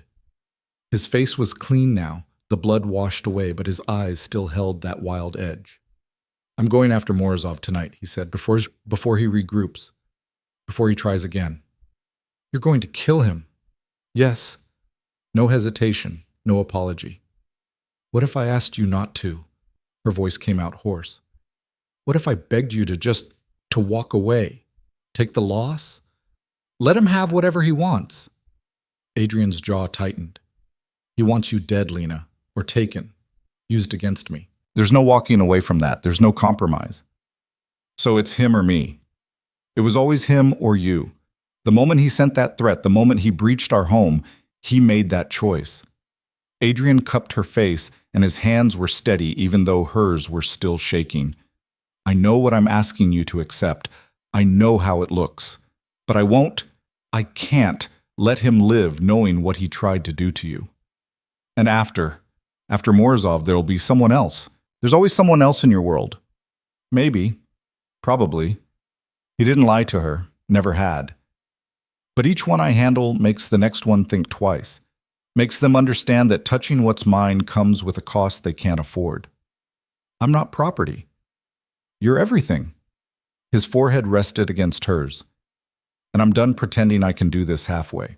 Done trying to be less of what I am. If that makes me a monster, fine, but I'm your monster, and I'll burn the entire city down before I let anyone hurt you again." Lena closed her eyes, feeling tears slip down her cheeks. "I'm scared. Of me? Of how much I understand. Of how I'm sitting here thinking about a man being killed, and my first thought isn't horror, it's relief." She pulled back to look at him. "What does that make me?" "Human. Survival isn't pretty, Lena. It's messy and complicated, and sometimes it means accepting things we swore we never would." "Is that what you tell yourself when you do terrible things?" "No. I tell myself the truth that I do terrible things because I'm good at them and because they're necessary. But with you..." He stopped, something raw crossing his face. "With you, I tell myself that maybe all the terrible things led me to that restaurant, to you sitting at my table looking at me like I was worth something more than fear. You are worth more. Because you make me believe it." He kissed her forehead, gentle despite everything. "Stay here tonight. Sergei and 4 others will guard you. Don't answer the door for anyone. I'll be back by morning. And if you're not, then Sergei has instructions. Money, documents, everything you need to disappear. You'll be taken care of." "I don't want to be taken care of. I want you alive." His smile was sad, fierce. "Then wish me luck." He stood to leave, and Lena grabbed his hand, pulling him back. "Adrian, wait." He turned, and she stood, moving into his space. "If you're going to do this, if you're going to go out there and become the man I'm trying not to be terrified of, then I need you to promise me something. Anything. Promise me you'll come back. Not for the Empire, not for revenge, not for pride. Come back for me, for us. Because if you die out there, you're not just ending Morozov. You're ending everything we've built." Adrian pulled her close, and she felt him trembling. "I'll come back. I swear it." "How can you be sure?" "Because for the first time in my life, I have something worth coming back to. Someone who sees all of me and chooses to stay." He kissed her, deep and desperate. "I love you, Lena. I should have said it weeks ago, months ago, but I'm saying it now. I love you more than I've ever loved anything. The words broke something open in her chest. I love you too. Even though you're terrifying and violent and everything I swore I'd never want, I love you. Then trust me. Trust that I'll do what needs to be done and come home to you. He left, and Lena was alone with guards she barely knew and thoughts that wouldn't quiet. She paced the hotel room, watching the clock, jumping at every sound. Sergei sat by the door, cleaning his gun with methodical precision. He'll come back, he said without looking up. Adrian always does. How do you know? Because he has something worth coming back to now. Before you, he took risks, stupid ones sometimes, like he didn't care if he made it out. Sergei finally looked at her. You changed that. Made him careful. That's good for all of us. I didn't ask to be anyone's reason to live. Doesn't matter. You are anyway. He returned to his gun. Get some rest, Miss Carter. It's going to be a long night. But rest was impossible. Lena lay on the bed, staring at the ceiling, counting her heartbeats, wondering if somewhere across the city, Adrian's heart was still beating too. Hours crawled past. Midnight became 1, became 2, became 3. Her phone stayed silent. The guards changed shifts. The city outside the window never slept, indifferent to her fear. At 4 in the morning, her phone buzzed. A text from Adrian. It's done. Coming to you. Relief hit so hard she nearly threw up.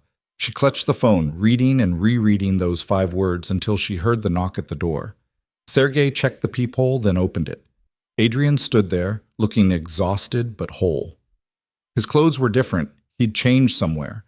But she could see the tension in his shoulders, the weariness in his eyes.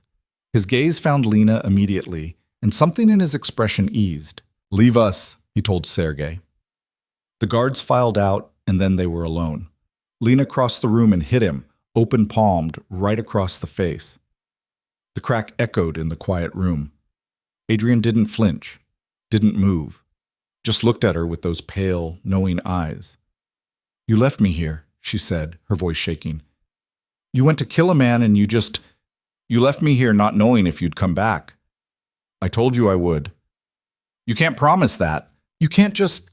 Her hands were on his chest now, hitting him weakly, uselessly. You can't make me care about you and then walk into danger like it's nothing. He caught her wrists, gentle but firm. I know. I thought I'd lost you. I thought... The words broke into sobs. Adrian pulled her against his chest, holding her while she cried. His hand stroked through her hair, and she felt him trembling slightly. Not from fear, from the aftermath of whatever he'd done tonight. Is he dead? She asked finally, her voice muffled against his shirt. Yes. How many others? 3 of his men, the ones who planned the attack. Adrian's voice was flat, factual. The rest scattered when they realized Morozov was gone. They'll find new leadership, new territory. This is over. Until the next time. Maybe, but it won't be soon. I made an example tonight, made it clear what happens when someone threatens what's mine. He tilted her face up. This is the life, Lena. This is what being with me means. Violence when necessary, fear when it's useful, and me doing whatever it takes to keep you safe. I know. And you're still here. I'm still here. She wiped her eyes, trying to pull herself together. I don't know what that says about me. It says you're stronger than you think, braver than you believe. His thumb brushed away a tear she'd missed. It says you understand that the world isn't black and white, that sometimes good people do bad things for the right reasons. Are you a good person doing bad things? Or a bad person who found one good thing? Adrian considered the question seriously. I don't know. Maybe both. Maybe neither. But I know that before you, I was just surviving, going through the motions, building an empire I didn't care about, surrounded by people who feared me more than they respected me. And now? Now I have something worth protecting. Someone who sees me, all of me, and stays anyway. He kissed her, soft and careful. Now I have you. Lena kissed him back, tasting exhaustion and the ghost of whatever violence he'd committed tonight. This was who they were, who they'd become together. It wasn't simple or clean or anything like the life she'd imagined for herself, but it was real, and it was theirs. They stayed at the hotel for 3 more days while the apartment was secured, reinforced, made into something closer to a fortress than a home. When they finally returned, Lena stood in the entryway, looking at the space where men had died trying to take her. "We don't have to stay here," Adrian said, reading her hesitation. "I have other properties. We can go anywhere you want." "No, this is—" She looked around the apartment, at the space that had become home despite everything. "This is ours. I'm not letting them take that from us." Pride flickered across his expression. "Okay, but we're increasing security, more guards, better systems. I won't risk you again." "I'm not fragile." "I know, but you're precious, and I protect precious things." He was true to his word. Within a week, the building had transformed. Guards at every entrance, cameras in every hallway, bulletproof glass in the windows. It should have felt like a prison. Instead, it felt like Adrian wrapping his protection around her, keeping her safe the only way he knew how. Lena tried to return to normal. Classes, friends, the life she'd been building before Morozov. But something had shifted. She'd looked death in the face, had been hunted like prey, had watched Adrian transform into the killer everyone feared. There was no pretending anymore that her life was anything close to ordinary. Her professor noticed during office hours, 3 weeks after the attack. "Miss Carter, your last 2 papers have been, forgive me, distracted. Is everything all right?" Lena wanted to laugh. Was everything all right? She was living with a man who'd killed 4 people to protect her, who'd made her fall in love with him despite, or maybe because of, his capacity for violence. "I'm fine," she lied. "Just had some personal issues. I'll do better." But she couldn't focus. The words on the page blurred. Her mind kept returning to that night, to the gunfire and the blood and the terrible relief when Adrian walked through the door alive. She was sitting in the library, staring at a book she hadn't read a word of, when her phone rang.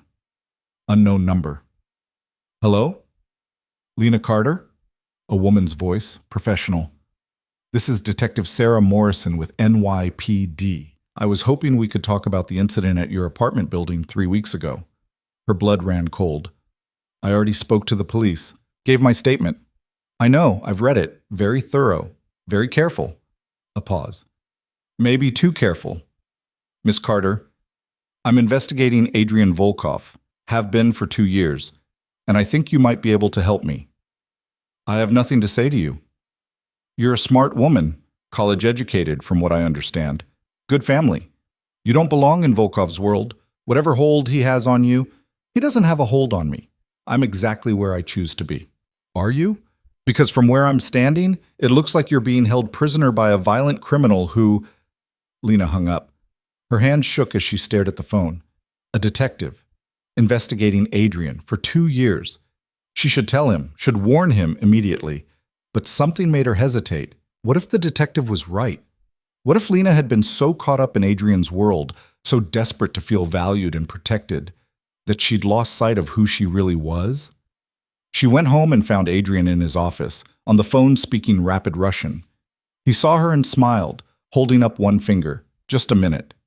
Lena watched him, really watched him. The expensive suit, the controlled power in every movement, the way he commanded respect through the phone without raising his voice. This was Adrian Volkov, the crime lord, the man who'd built an empire on fear. But this was also the man who brought her coffee every morning exactly how she liked it, who listened to her talk about literature for hours without complaint, who held her through nightmares and whispered promises in the dark. He ended the call and turned to her fully. "Hey, how was class?" "A detective called me, Morrison, said she's been investigating you for 2 years." The warmth in his expression disappeared, replaced by cold calculation. "What did you tell her?" "Nothing. I hung up." Lena moved into the room, studying his face. "But Adrian, she's not going to stop. And if she's been investigating you for 2 years, she probably has evidence, witnesses, a case." He leaned back in his chair. "She has theories and circumstantial connections, nothing that would hold up in court." "I'm careful, Lena. I always have been. That's not the point. The point is that your world is closing in. Morozov was just one threat. What about the police? What about federal investigators? How long before what? Before I get arrested? Convicted?" He stood, moving around the desk. "It won't happen. I have lawyers, judges, people in positions that matter. Morrison can investigate all she wants. She won't find what she needs. You sound so sure. I am sure. This is what I do, Lena. I survive. I protect what's mine, and I make sure the system works for me, not against me. That's not... She stopped, frustrated. That's not sustainable. Eventually, something's going to give. Then I'll handle it when it does. He pulled her close, and she let herself be held even though her mind was racing. But I won't live my life in fear of what might happen. I deal with what is. And what is? Right now, you and me, safe, together. Everything else is just noise. She wanted to believe him, wanted to sink into his certainty and stop questioning. But Morrison's words echoed in her head. You don't belong in his world. That night, she couldn't sleep. She lay beside Adrian, listening to him breathe, and wondered what she'd become. The girl who'd sat at that restaurant table would never have ignored a detective's call, would never have chosen a criminal over doing the right thing. But that girl hadn't known what it was like to be seen, to matter, to be loved with a fierce, consuming intensity that made everything else seem pale in comparison. At 2 a.m, she gave up on sleep and went to Adrian's office. She wasn't snooping, she told herself that firmly, just looking for something to read, but her eyes caught on a folder marked Transition Plans. Curiosity won. She opened it. Inside were documents, business plans, transfer agreements, proposals for legitimate enterprises, real estate development, security consulting, investment funds. Pages and pages of careful planning for moving away from the criminal empire he'd inherited. And at the bottom, a handwritten note in Adrian's sharp script. For Sophia, for a clean legacy. Sophia, a name she'd never heard before. Lena was still standing there holding the folder when Adrian appeared in the doorway. Can't sleep? He asked. She held up the folder. Who's Sophia? His expression shifted. Not angry, exactly, just careful. A name. For our future daughter, if we have one. The words hit her like a physical blow. You're planning for children? I'm planning for a life beyond what I have now. A legitimate business I can pass down without shame. A family that doesn't have to carry my father's sins. He moved into the room, and she saw vulnerability in his eyes she'd never noticed before. I'm planning for a future with you, Lena. One where I'm not looking over my shoulder constantly. Where you don't have to be scared every time I leave the apartment. How long have you been planning this? Since the night you stayed. Since I realized I didn't just want you for now, I wanted you forever. And that meant building something that could last. He took the folder from her hands gently. It's going to take time, maybe years. I can't just walk away from everything overnight. But I'm working toward it, slowly, carefully. Lena sank into a chair, overwhelmed. You never told me. I wasn't sure you'd believe me. Wasn't sure I'd succeed. He knelt in front of her, taking her hands. But I'm trying, Lena. For you. For us.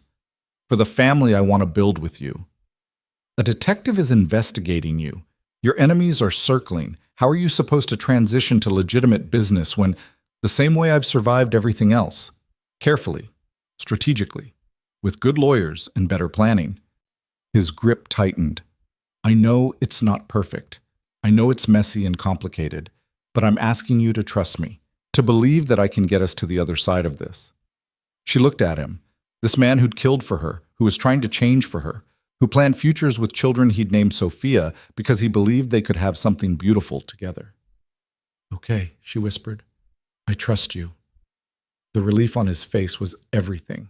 The next morning, Detective Morrison called again. This time, Lena answered. I told you I have nothing to say. Just meet with me. One conversation. If after that you still want to protect him, I'll leave you alone. Why should I believe you? Because I'm not trying to destroy your life, Miss Carter. I'm trying to understand it. To understand why someone like you would choose someone like him. The words stung because they echoed Lena's own doubts. Fine. One conversation, but not at a police station. There's a coffee shop on 45th, tomorrow, 2 p.m. Lena hung up and immediately told Adrian. He didn't try to stop her, which surprised her. Be careful what you say. Morrison's good at her job. She'll try to turn your words against me. I'm not going to incriminate you. I know. But even innocuous details can become evidence in the right hands. He kissed her forehead. And Lena? Whatever she tells you about me, whatever evidence she claims to have, ask yourself if it changes what you know to be true, if it changes who I am to you. The next day, Lena sat across from Detective Morrison in a coffee shop that smelled like burned beans and desperation. Morrison was younger than she'd sounded on the phone, maybe 40, with sharp eyes and the weariness of someone who'd seen too much. "Thank you for meeting me," Morrison said. "I haven't agreed to anything. I'm just listening." "Fair enough." Morrison pulled out a folder. Adrian Volkov, born to Dmitry Volkov, known crime boss, in 1982. Raised in the business. First confirmed kill at age 19. I don't need his biography. But you need context, because the man you're living with isn't who you think he is. Morrison opened the folder, showing photos. Crime scenes. Bodies. Evidence of violence that made Lena's stomach turn. 23 suspected murders. 47 assaults. Extortion, racketeering, illegal gambling operations. And those are just the ones we can prove. Can you? Prove them, I mean. Morrison's jaw tightened. We have evidence. Witnesses. Paper trails. But every time we get close, something happens. Witnesses recant. Evidence disappears. Judges throw out cases on technicalities. So you have nothing. We have everything. We just can't make it stick because Volkov has half the city in his pocket. Morrison leaned forward. But you, Miss Carter, you're his weakness, his blind spot. If you help us, I'm not helping you. He's a killer. He's destroyed lives, families. The man you think you love is a monster. He's a man. Lena kept her voice steady even though her hands were shaking. A complicated, violent, dangerous man. But he's also someone who's trying to be better, who's working toward legitimate business, who's lying to you. Lena. Can I call you Lena? Morrison didn't wait for permission. He's not changing. Men like Volkov don't change. They just get better at hiding what they are. You don't know him. And you do? You've known him what, 6 months? I've been tracking him for 2 years. I know every business he owns, every person he's hurt, every crime he's committed. What do you know besides what he's chosen to show you? The question cut deep because it was valid. What did she really know about Adrian beyond what he'd told her? I know he protects the people who depend on him, Lena said slowly. I know he's funded schools and hospitals in neighborhoods everyone else forgot. I know he has a code, rules he won't break even when it would be profitable. A code? Like not trafficking humans? Morrison's smile was bitter. That's not morality, Lena. That's brand management. Volkov stays away from certain crimes because they're too visible, too likely to bring federal attention. It's strategy, not ethics. Maybe, but it's still choice. He could do those things and make more money. He chooses not to. He also chooses to kill people who cross him, to beat men unconscious for looking at him wrong, to burn buildings with people inside. Morrison pulled out more photos. This is who you're defending. Lena looked at the photos, really looked. The violence was undeniable, the destruction real. These weren't abstract concepts or distant threats. These were lives ended, families destroyed, all by the man she'd chosen to love. I know what he is, she said finally. I'm not naive, detective. I know Adrian's done terrible things, but I also know he's trying to leave that life behind. He's transitioning to legitimate business, building something different. He told you that? I saw the plans, the transfer agreements, the business proposals. Morrison laughed, sharp and humorless. Of course you did. Because he wanted you to see them, wanted you to believe he's changing. It's manipulation, Lena. Classic abuser tactic. Show you the man you want to see, make you think you can save him, and by the time you realize it's a lie, you're in too deep to leave. He's not abusing me. Physical abuse isn't the only kind. Isolation, control, making you dependent on him. I'm not isolated. I have friends, classes, my own life. Do you? Or do you have the life he allows you to have? When was the last time you made a decision without considering how it would affect him? Lena opened her mouth to respond and realized she didn't have an answer. Morrison saw her hesitation and pressed forward. He's in your head, Lena, making you question your own judgment. Making you think loving him is a choice when really it's a cage he's built so carefully you don't see the bars. You're wrong. Am I? Then walk away. Right now. If he's not controlling you, if you're really free, then leave him. Go back to your old life. Prove to me that you're choosing this instead of being trapped in it. I don't have to prove anything to you. No, but maybe you should prove it to yourself. Morrison closed the folder. I'm going to take Volkov down, Lena, with or without your help. But I'd rather it be with, because I think somewhere inside you, you know this is wrong. You know you deserve better than a life built on blood. She stood, leaving a business card on the table. When you're ready to save yourself, call me. Before it's too late. Lena sat in the coffee shop long after Morrison left, staring at the card. Was she right? Was Adrian manipulating her, showing her only what he wanted her to see? Or was she genuinely choosing this life, eyes open, aware of the costs? She thought about that first night, the desperation that had led her to consider stealing, the exhaustion of working 3 jobs for nothing, the invisibility that had defined her entire existence. Adrian had seen her, had valued her, had given her a life where she didn't have to fight every second just to survive. But at what cost? She went home to find Adrian waiting, his expression tense. How did it go? She showed me photos, crime scenes, evidence of things you've done. I'm sure she did. She thinks you're manipulating me, that I'm trapped and too blind to see it. Do you think that? The question hung between them, heavy and unavoidable. I don't know, Lena admitted. I want to say no. I want to believe that I'm choosing this freely. But Adrian, she made some good points. About control, about isolation, about how a rich, powerful man must be abusing the poor girl he rescued. His voice was sharp. That's what she wants you to think, that you're a victim, that you have no agency. Don't I? When was the last time I made a major decision without consulting you? When was the last time I did something you didn't approve of? You met with Morrison. I didn't approve of that. But you didn't stop me.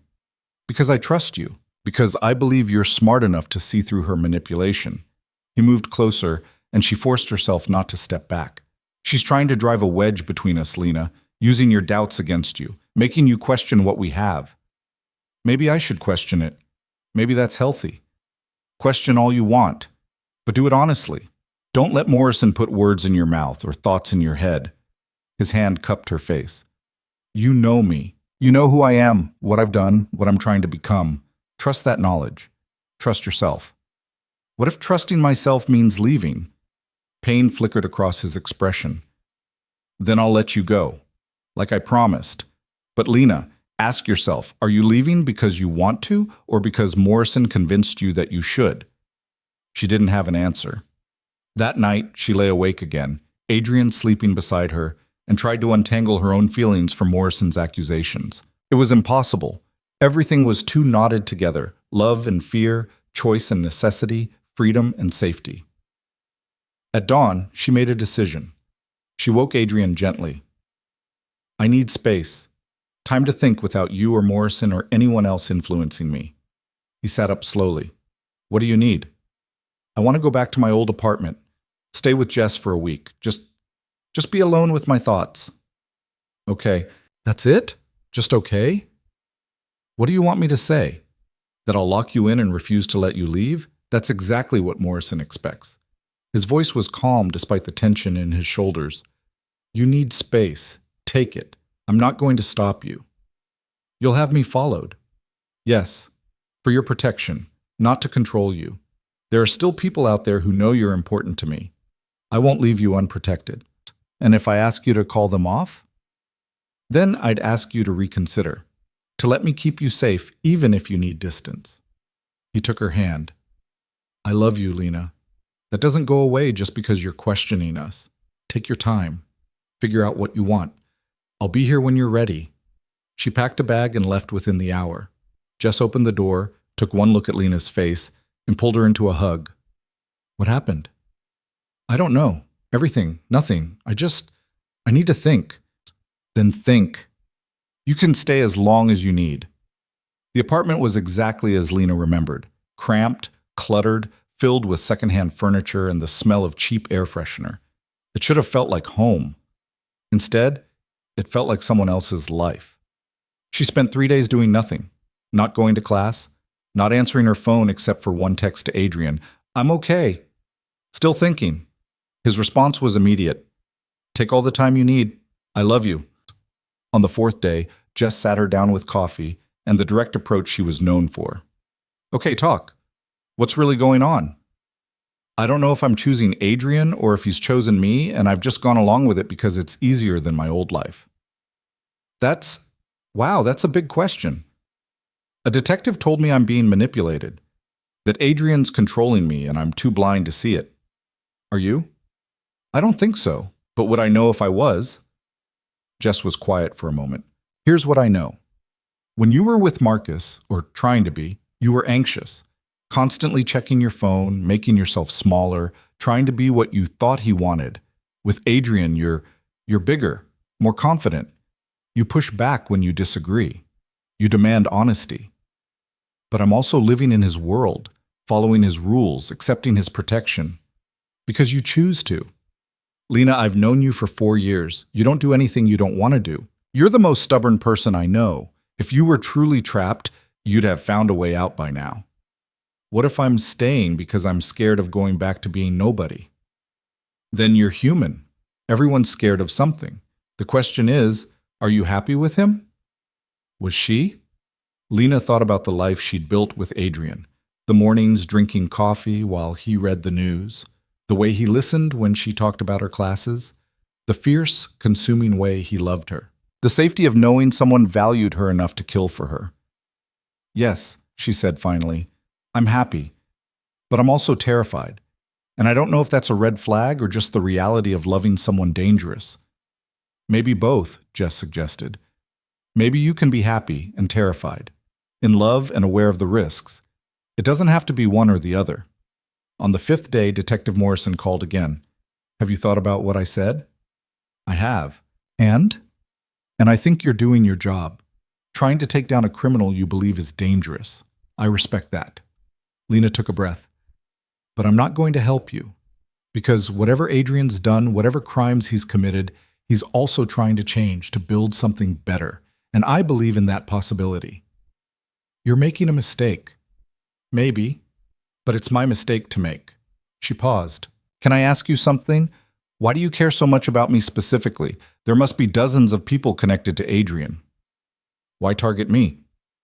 Morrison was quiet for a long moment. Because you remind me of my sister. She got involved with someone like Volkov, thought she could change him, that her love would be enough. It wasn't. She's dead now. Has been for 6 years. The words hit like a punch. I'm sorry. So am I. And I don't want to watch another smart, capable woman throw her life away on a man who will ultimately destroy her. Morrison's voice softened. But I can't force you to save yourself. Just be careful, Lena. And when things go wrong, and they will, remember that you have options. She hung up, and Lena sat with the weight of Morrison's story. Another woman. Another criminal. Another ending written in blood. Was that her future? Or could she and Adrian actually beat the odds? On the 7th day, Lena went back. She didn't call ahead, just packed her bag, thanked Jess, and took the subway to the building she'd left a week ago. The guards recognized her immediately, let her through without question. The apartment was quiet when she entered. Adrian sat at the window, staring out at the city, and she realized with a start that he looked smaller somehow, diminished. You came back, he said without turning around. I told you I needed to think. I thought. And? He finally looked at her, and his eyes were raw, vulnerable. What did you decide? I decided that Morrison's right about some things. You're dangerous. You have done terrible things, and loving you comes with risks I can't fully predict or control. His expression shuddered. Okay, but I also decided that she's wrong about the important things. I'm not your victim. I'm not trapped. I'm choosing this. Choosing you, with my eyes open and my mind clear. She moved closer. I know what you are, Adrian. I know the violence, the darkness, the empire built on fear. And I'm choosing to love you anyway. To believe that you can be more than your worst actions. To build a future with you despite all the reasons I shouldn't. Lena. But I need something from you. I need complete honesty. No more secrets, no more carefully curated information. If we're doing this, I need to know everything. The good, the bad, the things you're ashamed of, all of it. That's a lot to ask. I know, but it's what I need to stay, to really, truly commit to this life with you. Adrian stood, closing the distance between them. You want honesty? Fine. I'm terrified of losing you, of failing you, of becoming my father and watching you realize you made a mistake. I wake up every morning wondering how long before you see who I really am and run. I already see who you really are.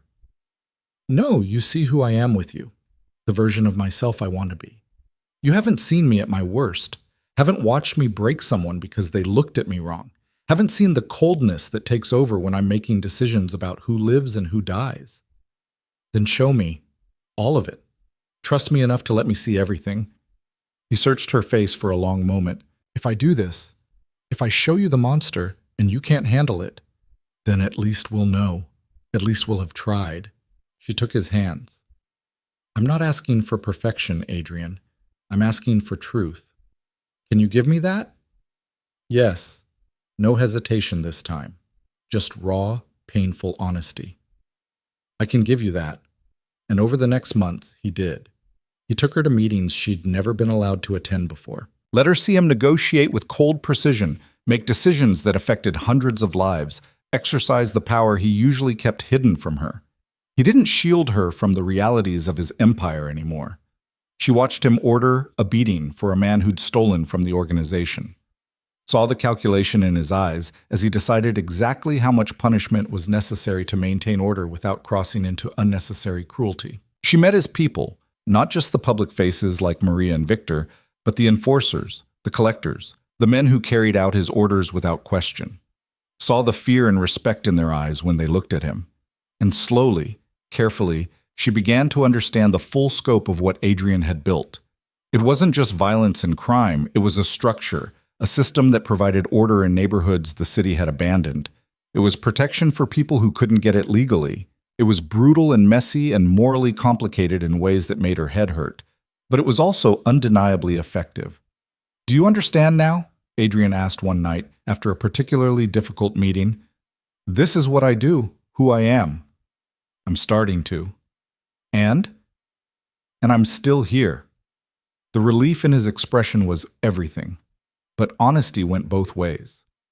Lena told him about Morrison's sister, about the fear that she was repeating history, that their story would end the same way. It won't, Adrian said fiercely. I won't let it. You can't control everything. No, but I can control this. Us. I can keep working toward legitimate business. I can protect you better than Morrison's sister was ever protected.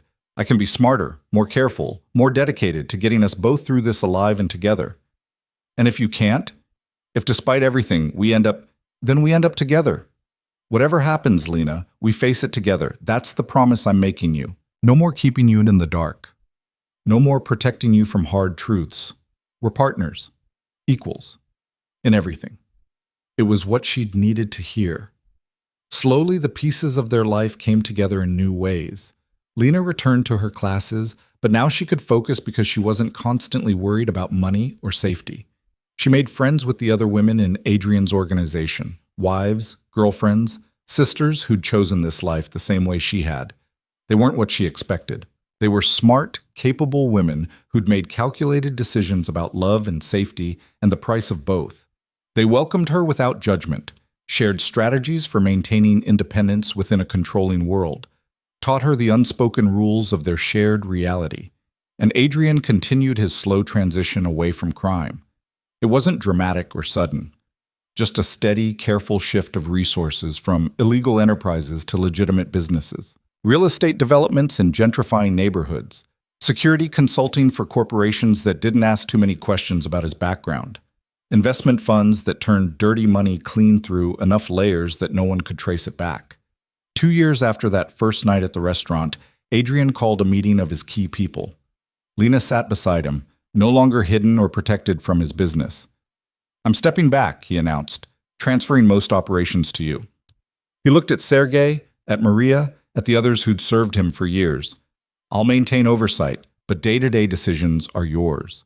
I'm focusing on the legitimate businesses, building something that can last. There was surprise, some resistance, questions about timing and strategy. But ultimately, they accepted it. Because Adrian had earned their loyalty, and because he'd chosen successors who understood the rules. "Why now?" Sergei asked after the meeting, when it was just the three of them, him, Adrian, and Lena. "Because I'm getting married," Adrian said, looking at Lena. "And I want to build a life that doesn't require my wife to constantly worry about whether I'm coming home in a body bag." Lena's breath caught. They'd talked about marriage in abstract terms, but never like this. Never as an imminent reality. "Is that a proposal?" she asked. "No, this is..." He got down on one knee, right there in his office with Sergei as witness, and pulled out a ring box. "Lena Carter, you sat at my table when you could have sat anywhere. You stayed when any sane person would have run. You looked at every dark part of me and chose to love me anyway. Will you marry me? Will you build this legitimately complicated life with me?" Tears streamed down her face. "Yes, God, yes." He slid the ring onto her finger, simple, elegant, perfect, and kissed her while Sergei looked away with what might have been a smile. They were married 6 months later in a small ceremony that somehow still had 200 guests. The mix was surreal.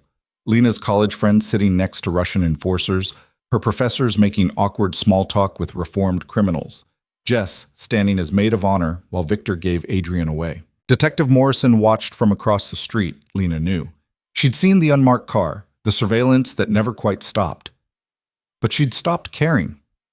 Morrison could investigate all she wanted. Lena had made her choice. The reception was at Adrian's estate upstate, the same compound where she'd hidden after Kozlov. But it felt different now. Not like a fortress, but like a beginning. "Mrs. Volkov," Adrian murmured, dancing with her under lights strung between trees. "How does it feel?" "Strange." "Right. Terrifying. That's my girl, always honest." They danced until the stars came out, surrounded by people from both their worlds, building something new from the ashes of who they'd been. 2 months later, Lena found out she was pregnant. She stared at the test for 10 minutes, trying to process. A child. Their child. Created from chaos and violence and the most unlikely love story she could imagine. When she told Adrian, he went pale, actually pale, the color draining from his face as he sank into a chair. "Say something," Lena whispered. "I'm going to be a father." "You are?" "I don't know how to be a father. My father was... He was a monster, Lena. What if I..." "You're not him. You've spent years proving you're not him." She knelt in front of him, taking his hands. "You're going to be a great father. Protective, yes. Maybe overprotective, but loving, present. Everything your father wasn't." "I'm scared." "So am I. But we're doing this together." He pulled her close, and she felt him trembling. "I'm going to accelerate the transition. Get completely out of the illegal side within a year. Before the baby comes. I want to be someone they can be proud of. They'll be proud of you anyway, because you're choosing to be better, choosing to change." Over the next months, Adrian worked obsessively to clean up his empire. He transferred remaining criminal operations to trusted lieutenants, maintained oversight, but stepped back from direct involvement, focused all his energy on building legitimate businesses that could sustain them. It wasn't easy. There were threats from competitors who saw his withdrawal as weakness, attempts to pull him back in, to force him into the old patterns. But Adrian held firm. "I have something more important now," he told Sergei, when asked why he was turning down a lucrative but violent opportunity. "I have a family to protect, a future to build. That matters more than money or power or keeping the empire intact." Their daughter was born on a spring morning, small and perfect and impossibly precious. Adrian held her with shaking hands, tears streaming down his face, whispering promises in Russian that Lena didn't understand but felt in her bones. "Sophia," he said. "Her name is Sophia, after my mother." Lena had never seen him so vulnerable, so completely undone by love.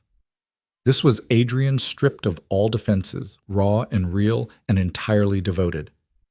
"Hi, Sophia," she whispered, touching her daughter's tiny hand. "Welcome to your wonderfully complicated life." The first year was chaos. Sleepless nights, endless feedings, the constant terror that they were doing everything wrong.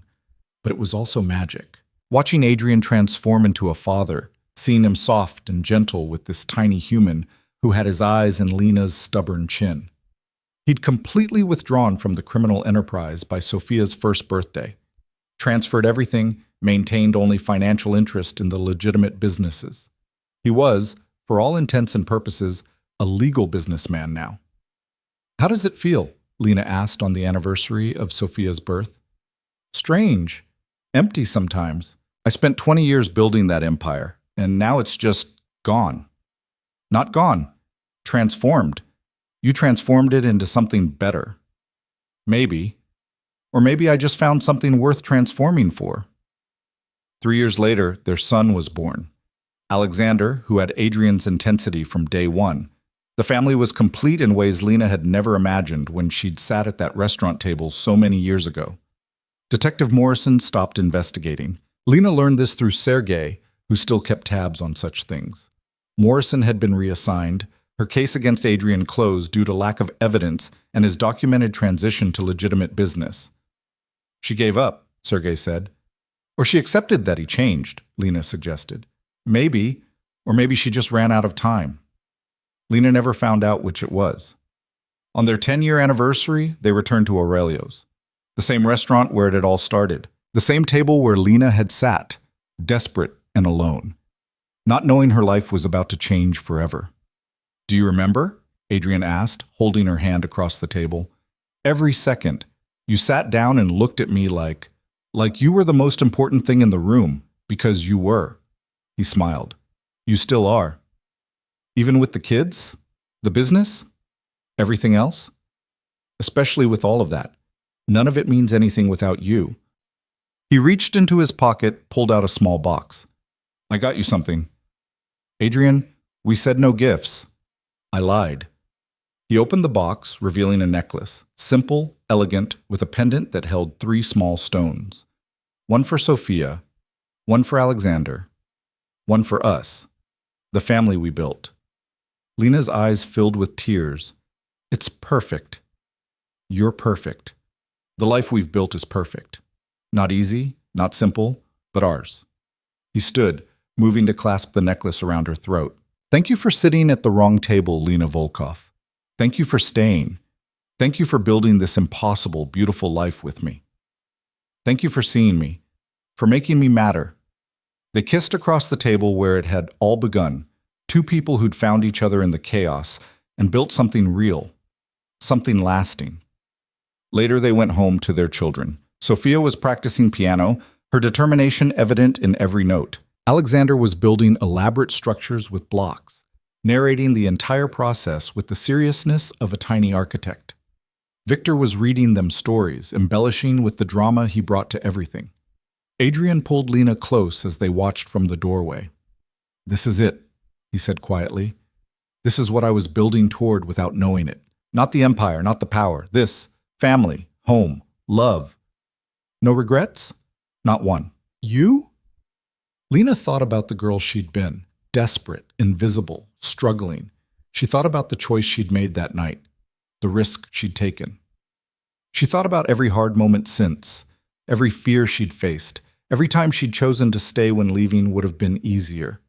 She thought about Detective Morrison's sister, about all the ways their story could have ended differently, all the violence and danger and chaos that had threatened to destroy them.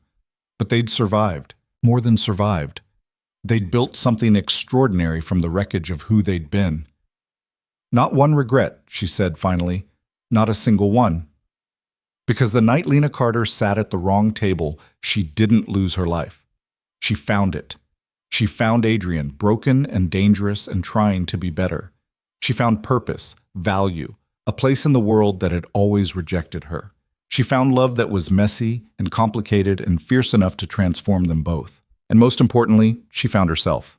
Not the invisible girl working 3 jobs, not the victim everyone expected her to be, but Lena Volkov, strong, clear-eyed, capable of loving a monster and making him human again. The restaurant faded from her thoughts, replaced by the present moment. Her children laughing, her husband's arm around her shoulders.